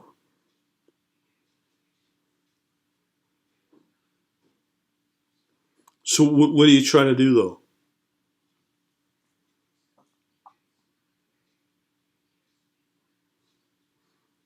You know what? Remember we talked about this on MotiveWave with the feature of doing the back test, what's called optimize.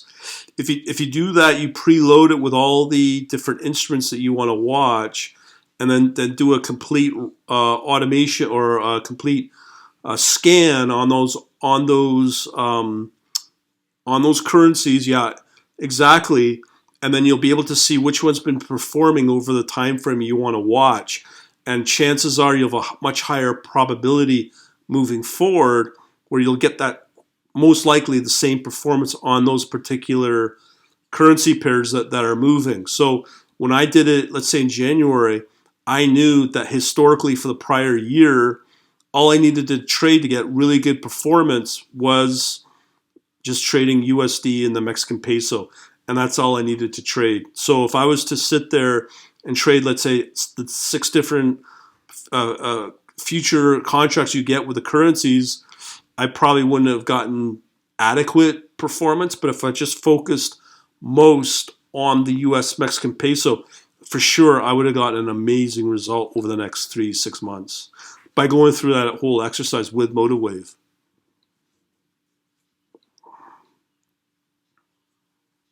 Yeah, yeah.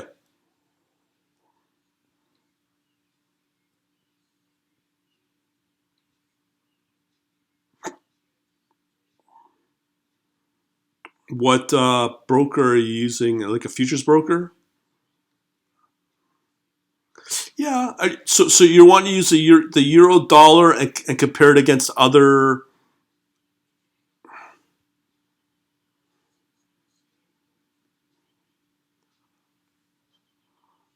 Oh, I see. Okay. Yeah, yeah, yeah. What time frame are you wanting to watch it on?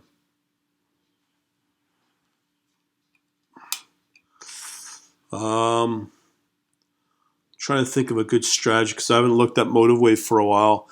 Um, I do know just a simple RSI can work pretty good. You know what's a good one that's really good? You have the premium edition. I would look at the Hearst cycle. That's very powerful.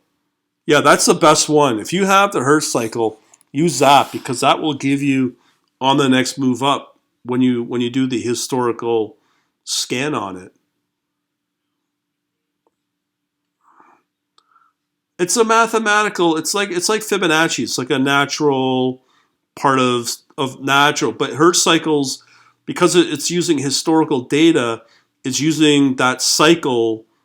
However, it's built mathematically to be able to project on the next move up on whatever time frame you're working on. Yeah, Hertz cycles is powerful, very powerful. I mean, of anything I've seen, that is one of the best things to do forecasting with, and it works on any time frame, and it works on any instrument. But what I would do is let's say you're doing those currency contracts.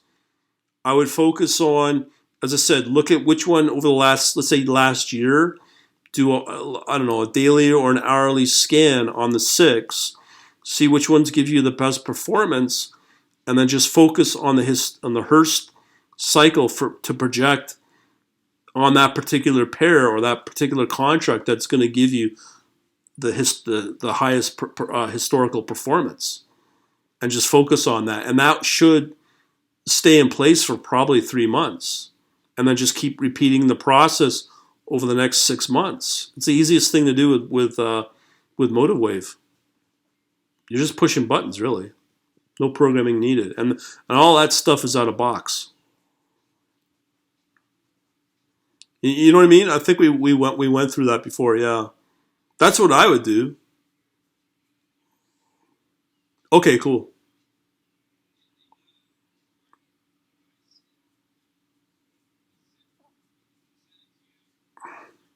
Yeah, yeah,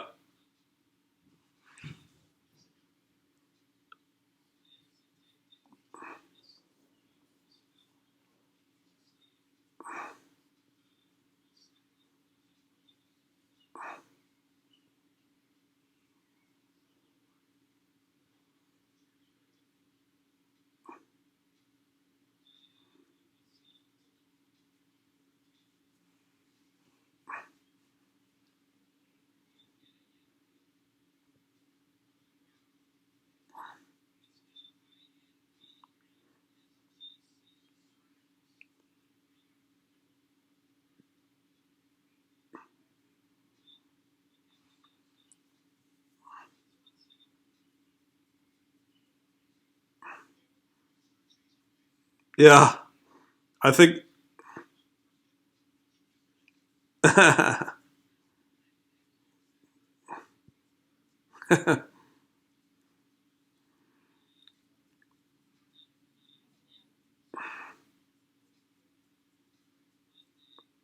if you want, no pressure.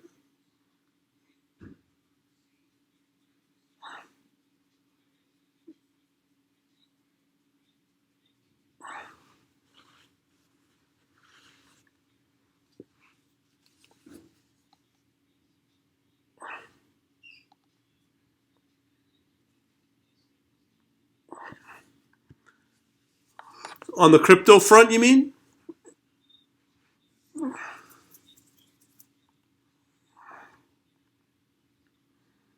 Yeah. The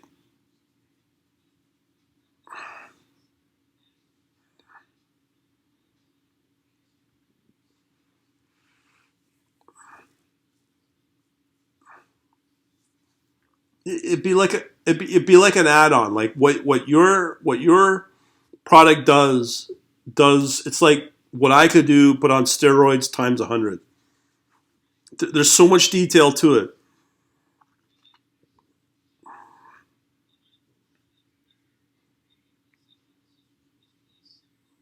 Yeah, it does. Right.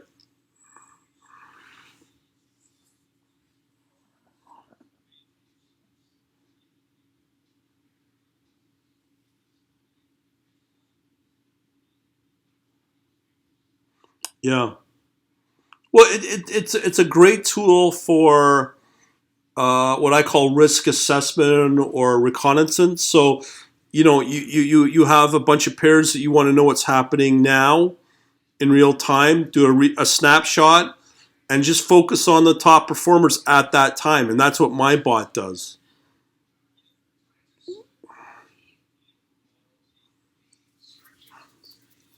Yep.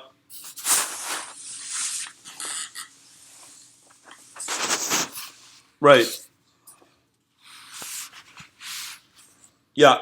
Yeah. And you can figure out how much you want to allocate to what instrument based upon historical performance. Yeah. Right. Right. Yeah. Oh yeah. You have a good product. There's no lying there.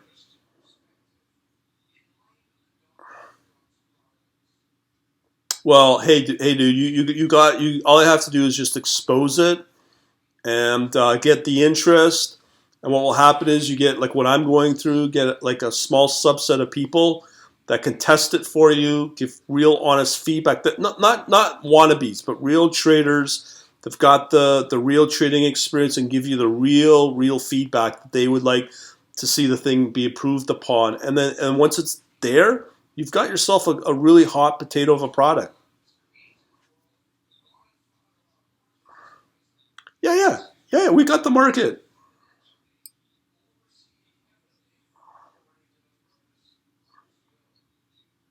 Yeah, I understand. I understand.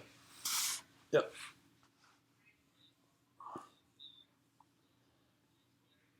Yeah. Any you guys got any other questions at all for all the topics I was covering tonight? Have I covered everything for you, Lance? Yeah. Yeah.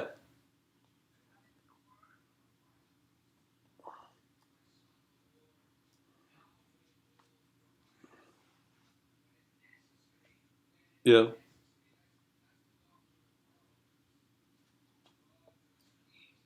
Because you won't get it.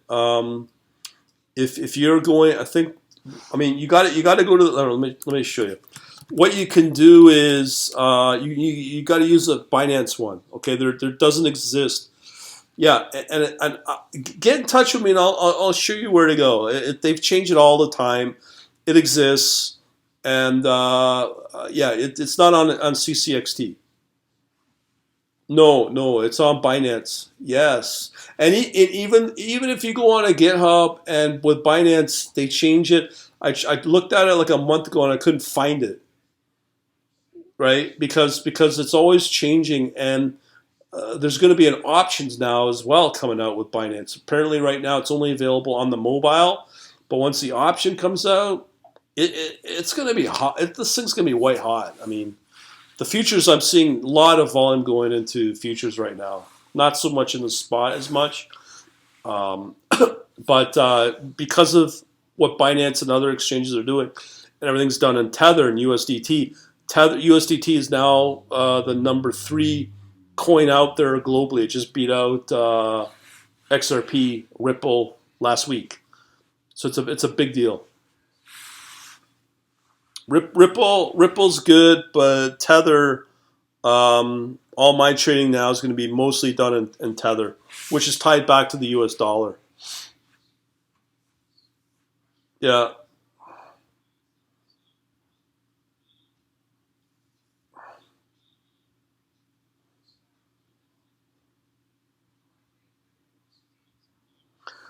yeah. Crypto. I will tell you this. I've been watching since the beginning of the year, and I only want to focus on crypto. When I've done another video. I've done it twice or three times this year, comparing U.S. oil, comparing gold, comparing the S&P 500 and crypto, namely, but Bitcoin. And Bitcoin has always blown the doors off of all of the other asset classes. It has the best performance, and I'll tell you, there are much better performing coins out there that double the performance of Bitcoin, like Tezos or Chainlink. That are like you could double your money in 6 weeks with these things. It's unbelievable. Yeah, and I've got other. That's the problem, you know. But you see, what I've come up with, it's not about certainty or past performance. It's about watching the particular crypto pairs, no different than in Forex, that which ones will give you more whipsaws if you were to put a position on it. So what I do is I track those pairs that will have a probability of when they will have a negative whipsaw go against you. Once you do that, you track volume and other very simple common sense indicators. You eliminate a lot of the trades out there that go bad. A lot. Yeah, yeah, yeah. And I think you've gone through all the metrics I've already gone through with this bot, and you've kind of signed off on it. We'll say that. I remember that. Yeah.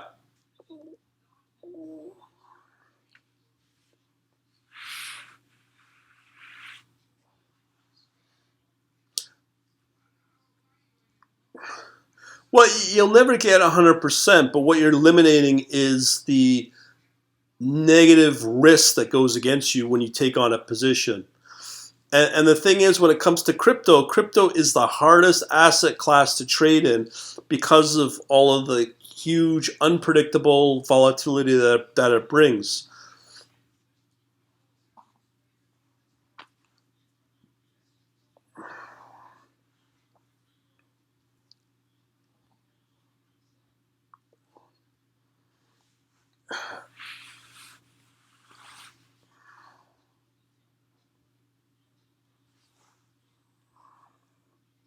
Yeah,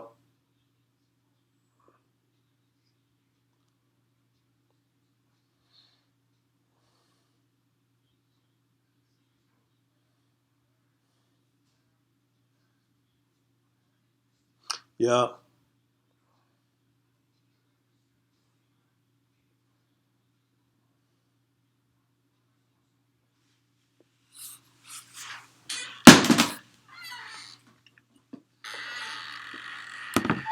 Yeah.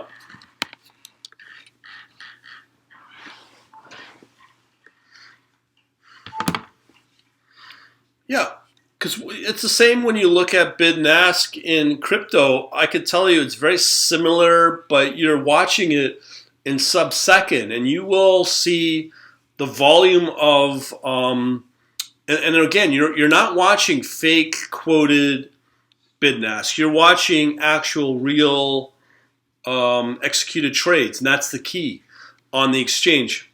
Yeah, because if you could see what's being actually traded and liquidated on the exchange, then you know that's confirmed theory, no, not theory, but practical, that it is moving in a certain way. And from what I've seen, depending upon the volume of the coin, let's say Bitcoin, Ethereum, that will hold for a good couple of hours. Like I've got this metric called a simple one called weighted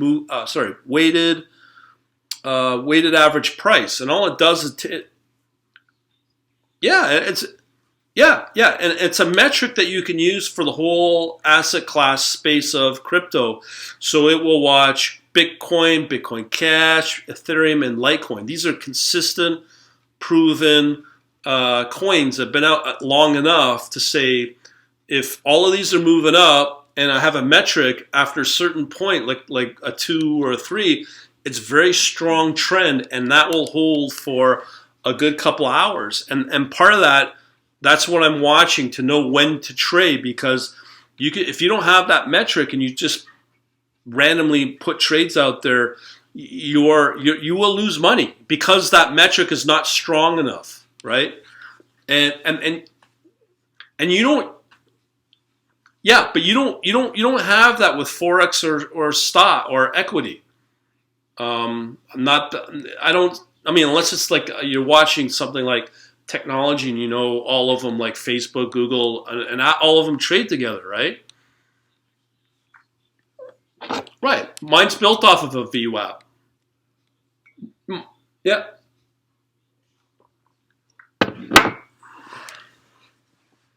Right. Yeah.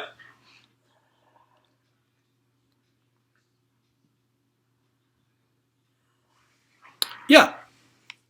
Yeah, exactly. Because what you're looking at is a trend of those four coins that you know if the metric is strong enough where it's like 5 or 6 as a number, that tells you it's very strong, right? And all you got to do with that weighted moving average, you just watch it to go from negative whatever, or if it like it usually 75, 80, even maybe 90%, it's going to be in the range of negative whatever to 1.5. And you don't start trading it until it gets to 1.5. And if the market's strong enough, usually over a 24-hour period, it will come back where you can start trading for like a couple hours and then it goes back down. But yet, as long as that weighted average is moving, is strong enough to move over a certain time, and it's frequent enough, you can trade profitably with a high potential of success. But the problem for the last few months, the market has not been very strong in the crypto space because it's been so tight range bound since January. And there were always trends that you could profitably trade crypto in. But now they just did the halving last Monday.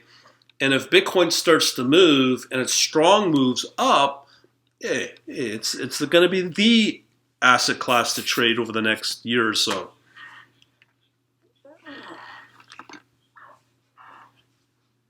Yeah, yeah, but Bitcoin on its own can move as well.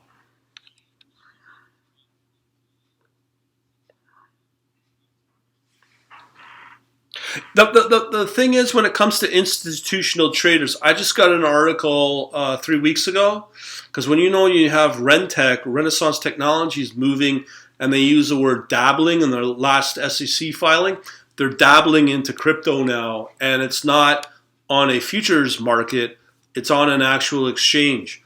And my guy, what they do is they track all the whale traders in crypto, and they're able to track who's transfer, not who, but they're able to they can pick up on who's transferring what through the blockchain and what's being transferred in and out on the blockchain.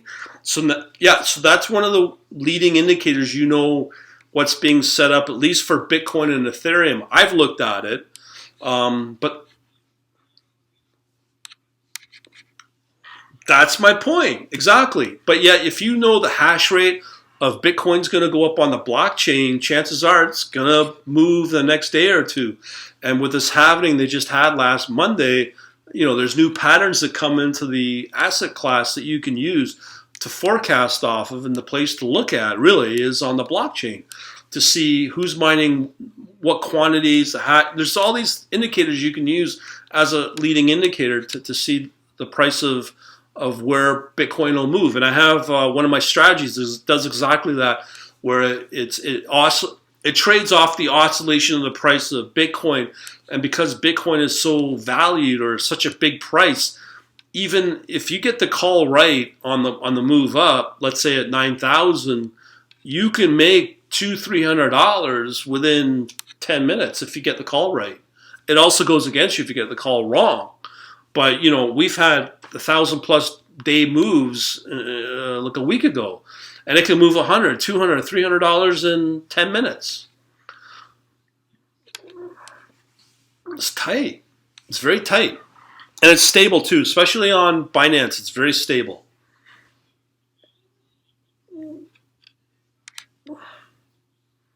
No, not that I've seen. Not on Binance. It's very stable. Yeah, they went backwards. Yeah, I don't know if that happens on Bitcoin yet. But yeah, I've got people. Talked to one guy who's the leading economist at AIG, and I can't remember what they said, but basically everything's upside down, and it's going to go haywire in the next few weeks, like really bad. Where what we know as a futures trader, what we know as a stock trading, it's going to be all those theories are going to be thrown out.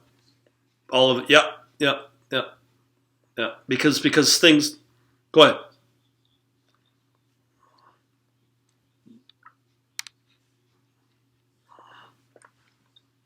Yeah.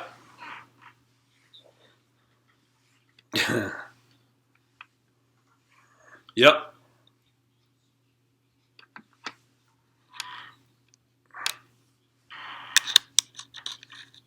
Yeah. When oil especially went negative, like even IB, like a lot of their customers lost a lot of money. I was reading a story. One guy had a trade open on some of the futures contracts, and the next day he was getting emails from IB that he was owing like $9 million, and they had to write off all like 100 million plus for bad trades. And they with the TWS, they didn't build TWS, the trader workstation, to handle negative contracts on oil. No one saw this coming.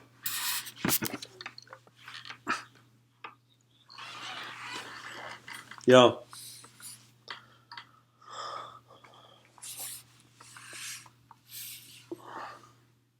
Well, the market makers are the ones to watch, and you know who's going to get killed on the retail space are the ones like the Robinhood customers, because what that company does. I mean, think about it. If they're offering no commission fees at Robinhood and any other broker like that, how do you think they make money? They make more. They make more money reselling that order flow back to the HFT shops, and the HFT shops are loving it because it's a heyday for them, which is illegal. But yet, people, right?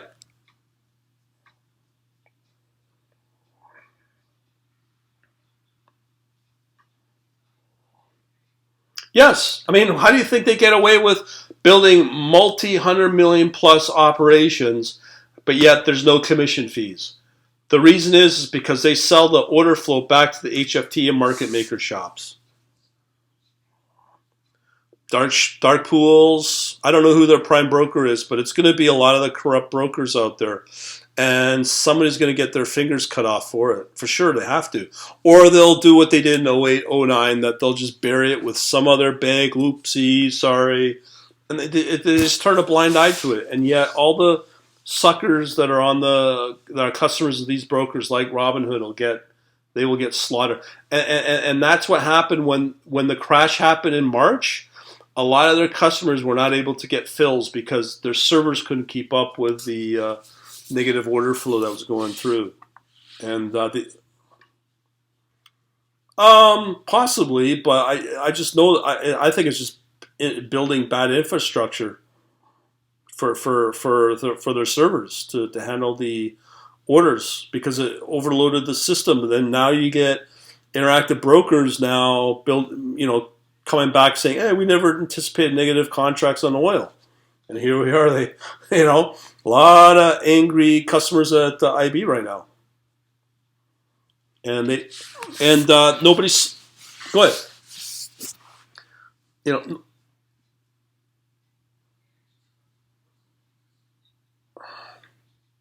I think it can be correct. The problem is finding the patterns to know what to do with it. And the other problem is even if you figure out a pattern, you're trying to go through a retail broker, they'll stop you. No different than forex.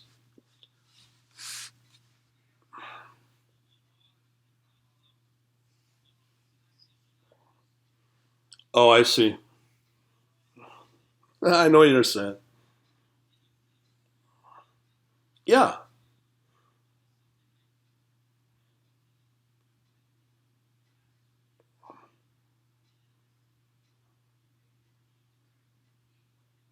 No, I don't think so. Once you start hearing about the Fed doing these overnight repo operations starting in September, and it gets up to exactly. That started in September and it got up to in January up to half a trillion dollars. There's nothing to see here. Yeah, there's something to see there. Worse, dude. This is worse. This is 1929 and beyond, and it's going to be worse because now you got algos, computers, and hackers from China. Who knows where this will go?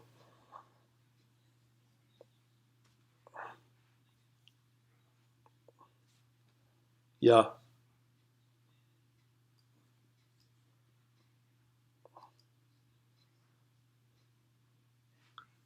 yeah,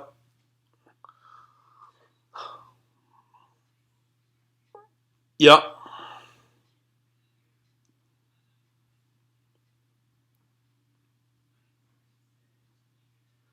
Well, I mean, Binance is one of the brokers. It depends. Yeah, I mean, for me, I've got five different strategies that do five different things for five different market conditions in the crypto space. You know what I mean? Yeah, it's tiny. It's like 0.1%. Wow. And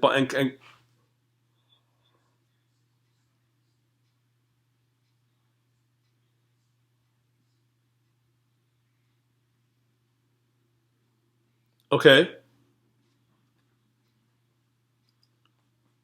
yeah.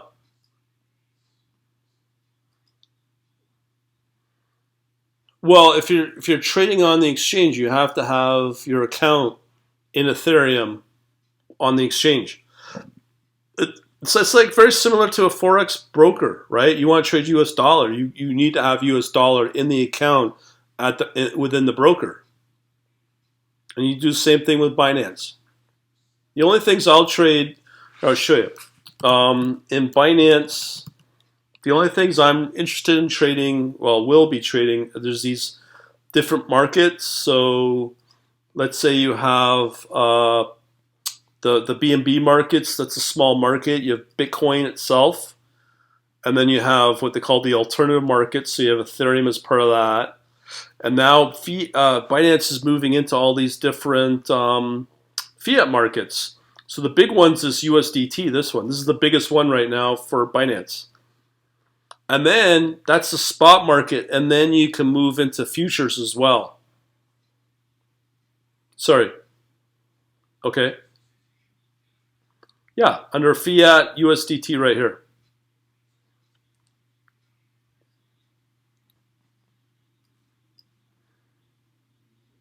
Yes. Yeah. Yep. That's what you can trade in USDT, which is Tether.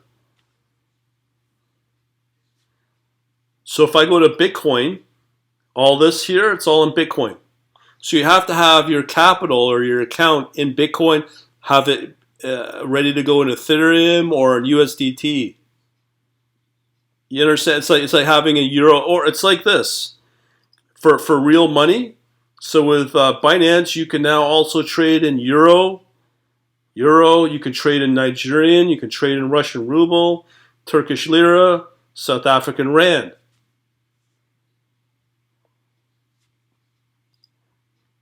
So here's what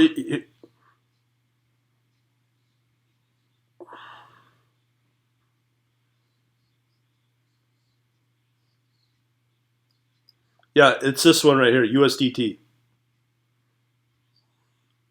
Yeah, yeah, I would think so, and Bitcoin a little bit, but the one I like trading is Ethereum as well. This can be okay, but the big one that everyone trades in is USDT.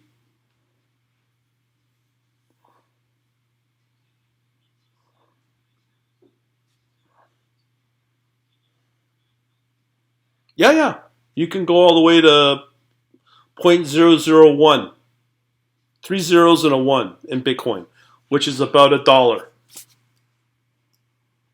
So if you wanted to trade, let's say 0.0001 BTC to USD, it'd be in my case a buck 34 or $1, let's say in US dollar. So that's the minimum you can trade on Binance is 0.0001 to USD. So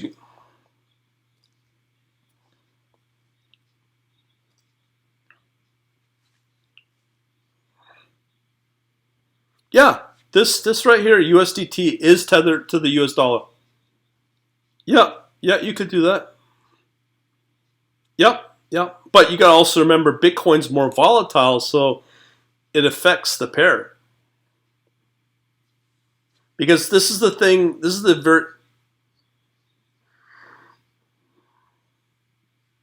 yeah. This is your quoting pair, which is the USDT in this case.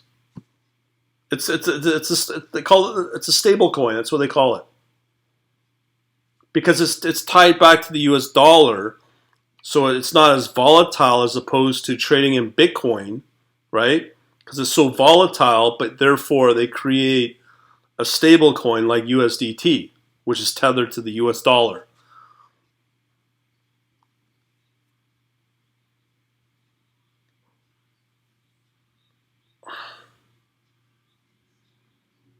in US dollar, in USDT, yeah.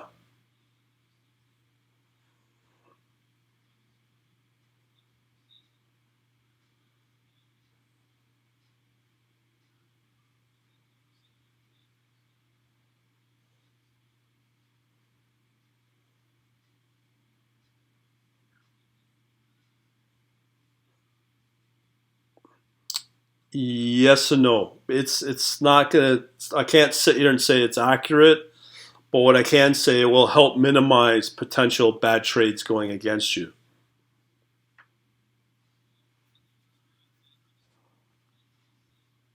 Yep.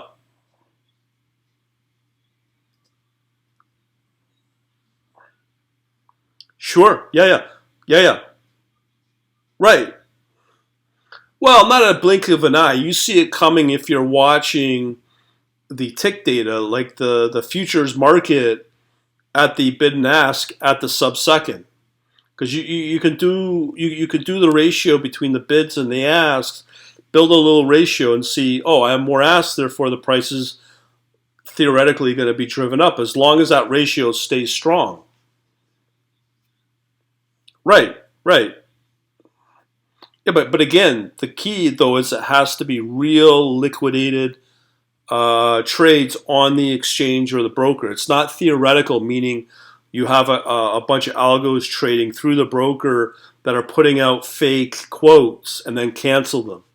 Like that's not liquidated orders. Like we're able to track with Binance liquidated orders.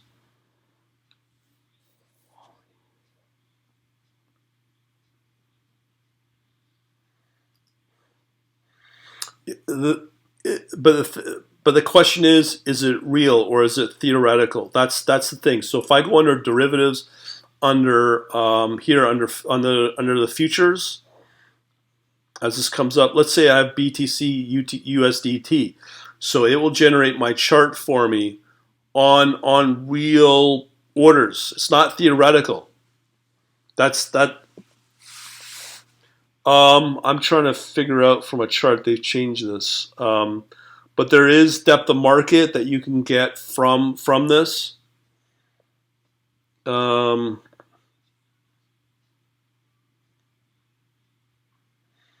Well, liquidity based upon real price.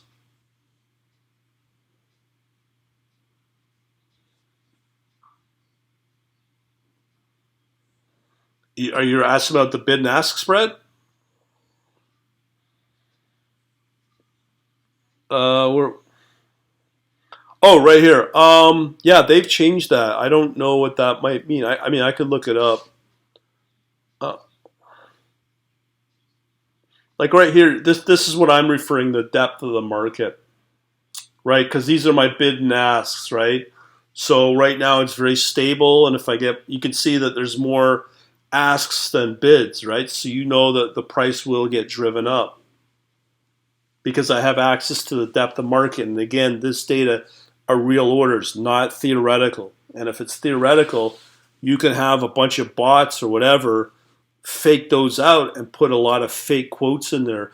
And this is the danger of stocks, especially in random stock markets or stock brokers like IB or TOS or whatnot, because they allow they don't give you the real orders. They just give you either what traders are asking for and bidding on, but it's not real orders. But this is real. Like you can get access to real orders and the quantities and what side's going where, and that is what you use to get your market direction. And the only exchange or the only asset class that I know that gives that is crypto. You can get it through a futures exchange, but you'll be paying about a couple grand a month for access to that. You know what I mean? Yeah, pay to play thing, especially on the CME, right? Well, neither way, we're just schmucks. But but you can see the power of this alone, right? Because this,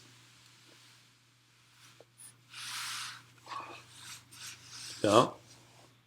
That could what I'm saying is it could be any platform with automation, with an automated strategy. It could be any Yeah, it could be TradeStation. It could be TOS. It could be something through the API that gets access to the broker. Like with IB, I mean, you have C++, Java, and all those programs accessing through the broker through those APIs. You know what I mean? Not just flipping, but what they will do, and I know they do, is they'll put out quotes out there pretending to do the price discovery, and then they'll fake it, and some accounts are big enough to move the price and then be able to cancel it, do it again 3 times to shake out the weak players that are following these trends. That's what a lot of these big quote unquote whale traders do on the big brokers. Some will allow it, some won't. But I know IB somewhat does allow it. I don't know how it is on TOS, but and that's just at the broker level. Then you got to also include the actual exchange level as well through prime brokers. And you also have to factor in dark pools as well. And nobody has access to that, right? And this is why I don't trade the forex anymore, and this is why I'm kind of leery on. Yeah, I'm talking retail, right? That's why I'm talking retail. It's a scam. I mean,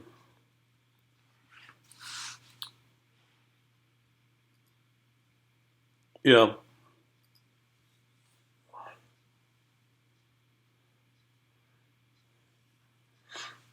you see right here, but this is just general. These are bid and ask. These are just quotes. That's all they are. They're not real orders, right? Right. Let me see if I can get the orders here. Yeah, you got to log in, but they do give that to you through the API on the futures market, and they did that to bring in the volume, and it's been wildly successful. Binance themselves. There's different APIs within Binance. There's the spot market, and then there's the futures API as well. And yeah, this is what they're promoting. Yeah. Well, they've been promoting it since the fall, and at some point you can see what they're getting into at Europe. I mean, it's just crazy all the stuff they're doing. You got the derivatives market, leverage tokens, futures market. Now they're getting into all this Binance pool, debit card, loans. I mean, they're going crazy. And they're going to be competing with the banks. Not just that, but they're going to set the standards of how banks operate. This broker or this exchange, they are doing so much. It's mind blowing, the innovation here. I'm really blown away on what Binance is doing. It's just unbelievable. And when I saw that certification from the ISO, I was like, whoa, that's pretty top notch.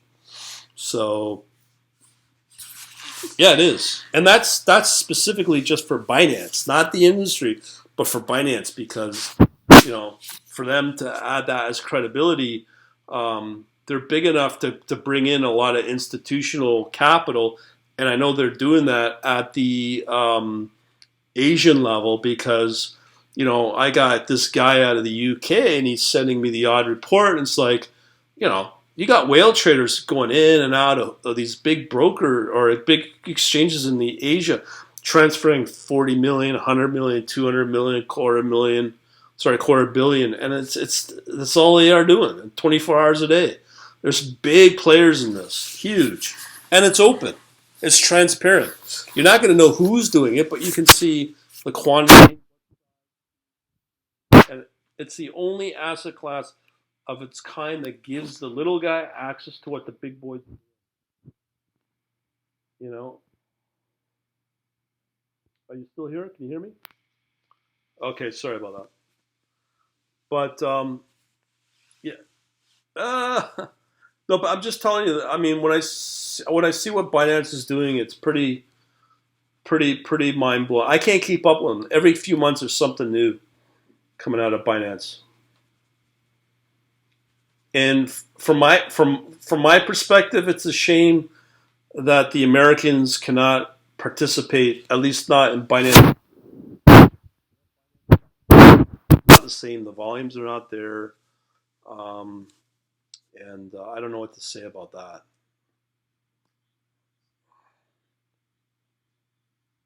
Oh, hang on here. Let me just see what's going on. Can you hear me? Okay. Okay. What I'm saying is, you can watch this, but you can't really participate as much as you want to in Binance. Can you hear me? Okay. Oh, okay. Yeah, that's all I'm saying is from the American side that you guys are losing out on a lot of things that are happening in Binance. From the American side, yeah, yeah, and it's part of the regulation. It's what they're same thing what they're doing with the futures market, and they've been doing for over 100 years. They're making it literally inaccessible for the little guy, you know. And you look at what they've done to the forex market, retail forex market. It's gotten so bad. I mean, it's illegal to do anything in the forex market, you know.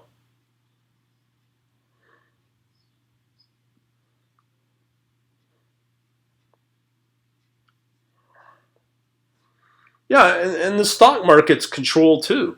I mean, people don't know it, but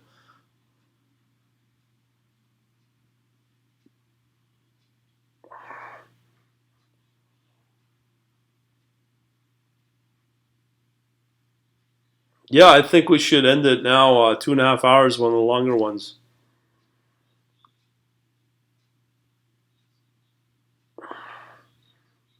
Yeah, just let me know if you want to do something, and we'll go from there. Oh, you do? Okay.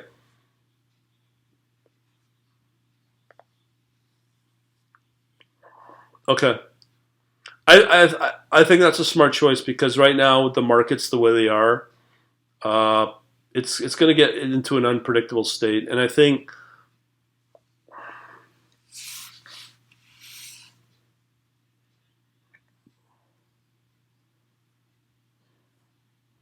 no, a lot of it's what's the word distorted.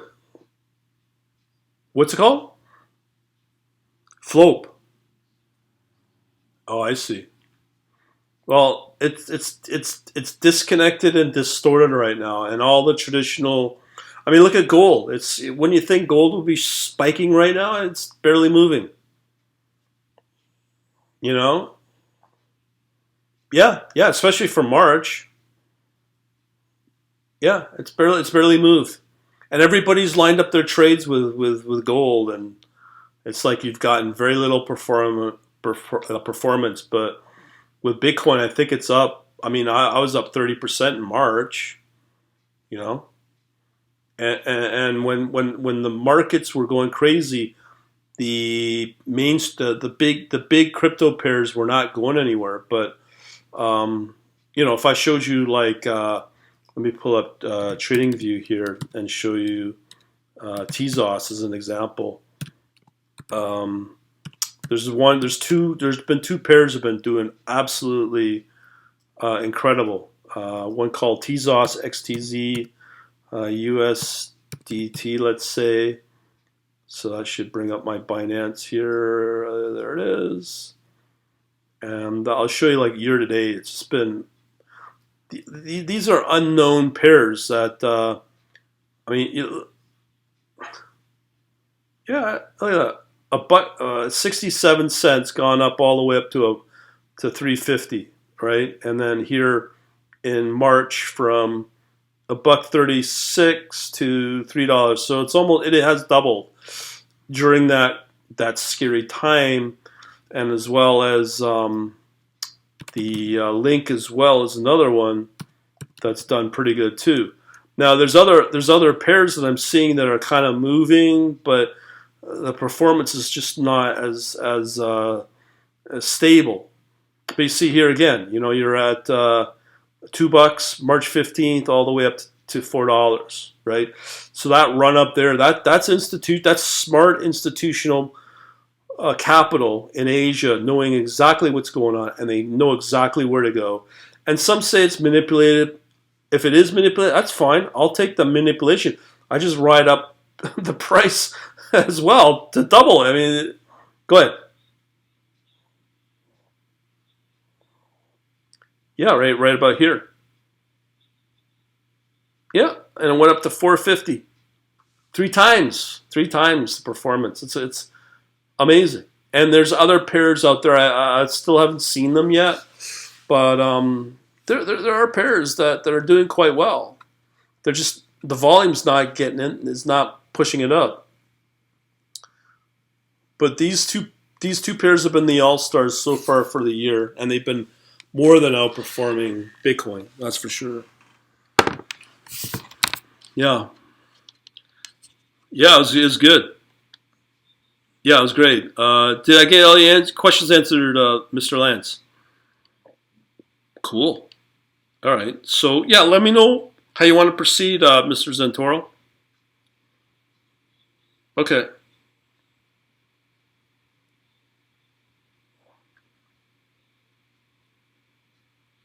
Okay. It was awesome.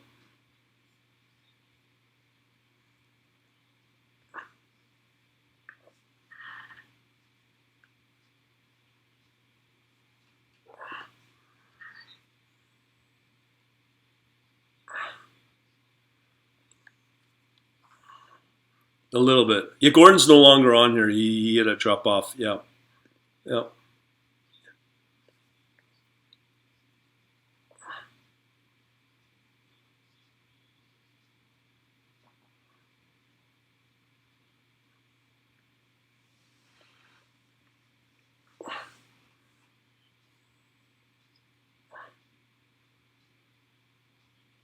Yeah.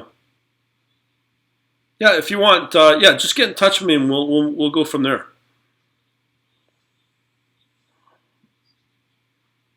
Okay. Okay, sounds good, man. Oh, one question. Do you foresee? Because I remember asking this. I mean, do you think you can still work on a Mac version? I know, despite you gotta use the Windows TOS, but can you, if you get the right data into the part in the spreadsheet where you need for the from that you base off the input data, can you still use the core of the spreadsheet for on the Mac edition? Okay, okay, that's right. Okay,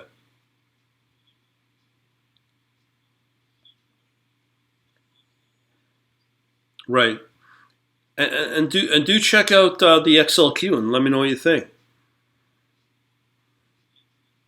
Yeah, the Qmatix thing,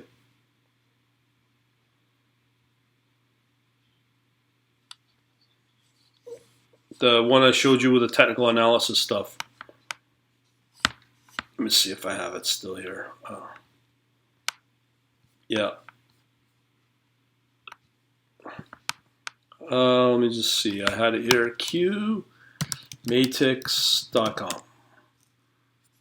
This guy, yeah, XLQ, that one. Yeah, yeah, that's what I'm referring to. Okay, cool. Yeah, check it out.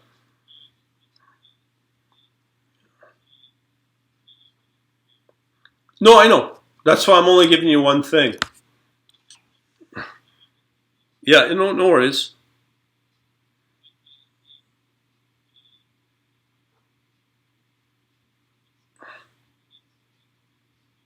Yeah, yeah. Okay, well, bid a good night then. Oh yeah, same with you. Same with you, Mr. Lance. Okay, yeah. Okay, see ya. So you're all good, Mr. Lance. Okay. Well, let me know if you want to come out. You think you'll be able to come out to next Monday evening at 7 if we do that time? Okay. Okay, we'll do that then. Yeah, it's very powerful. Yeah, it's pretty powerful.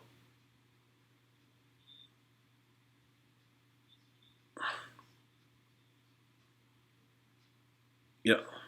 Yeah. Yeah. I mean, even if you want to keep it private, I can circulate it like privately and not keep it public and still maybe get you a few people that'd be interested, maybe give you some like some cash just to be part of that test group. And then, as I said, use the feedback and then roll out a real product whenever you're wanting to do it.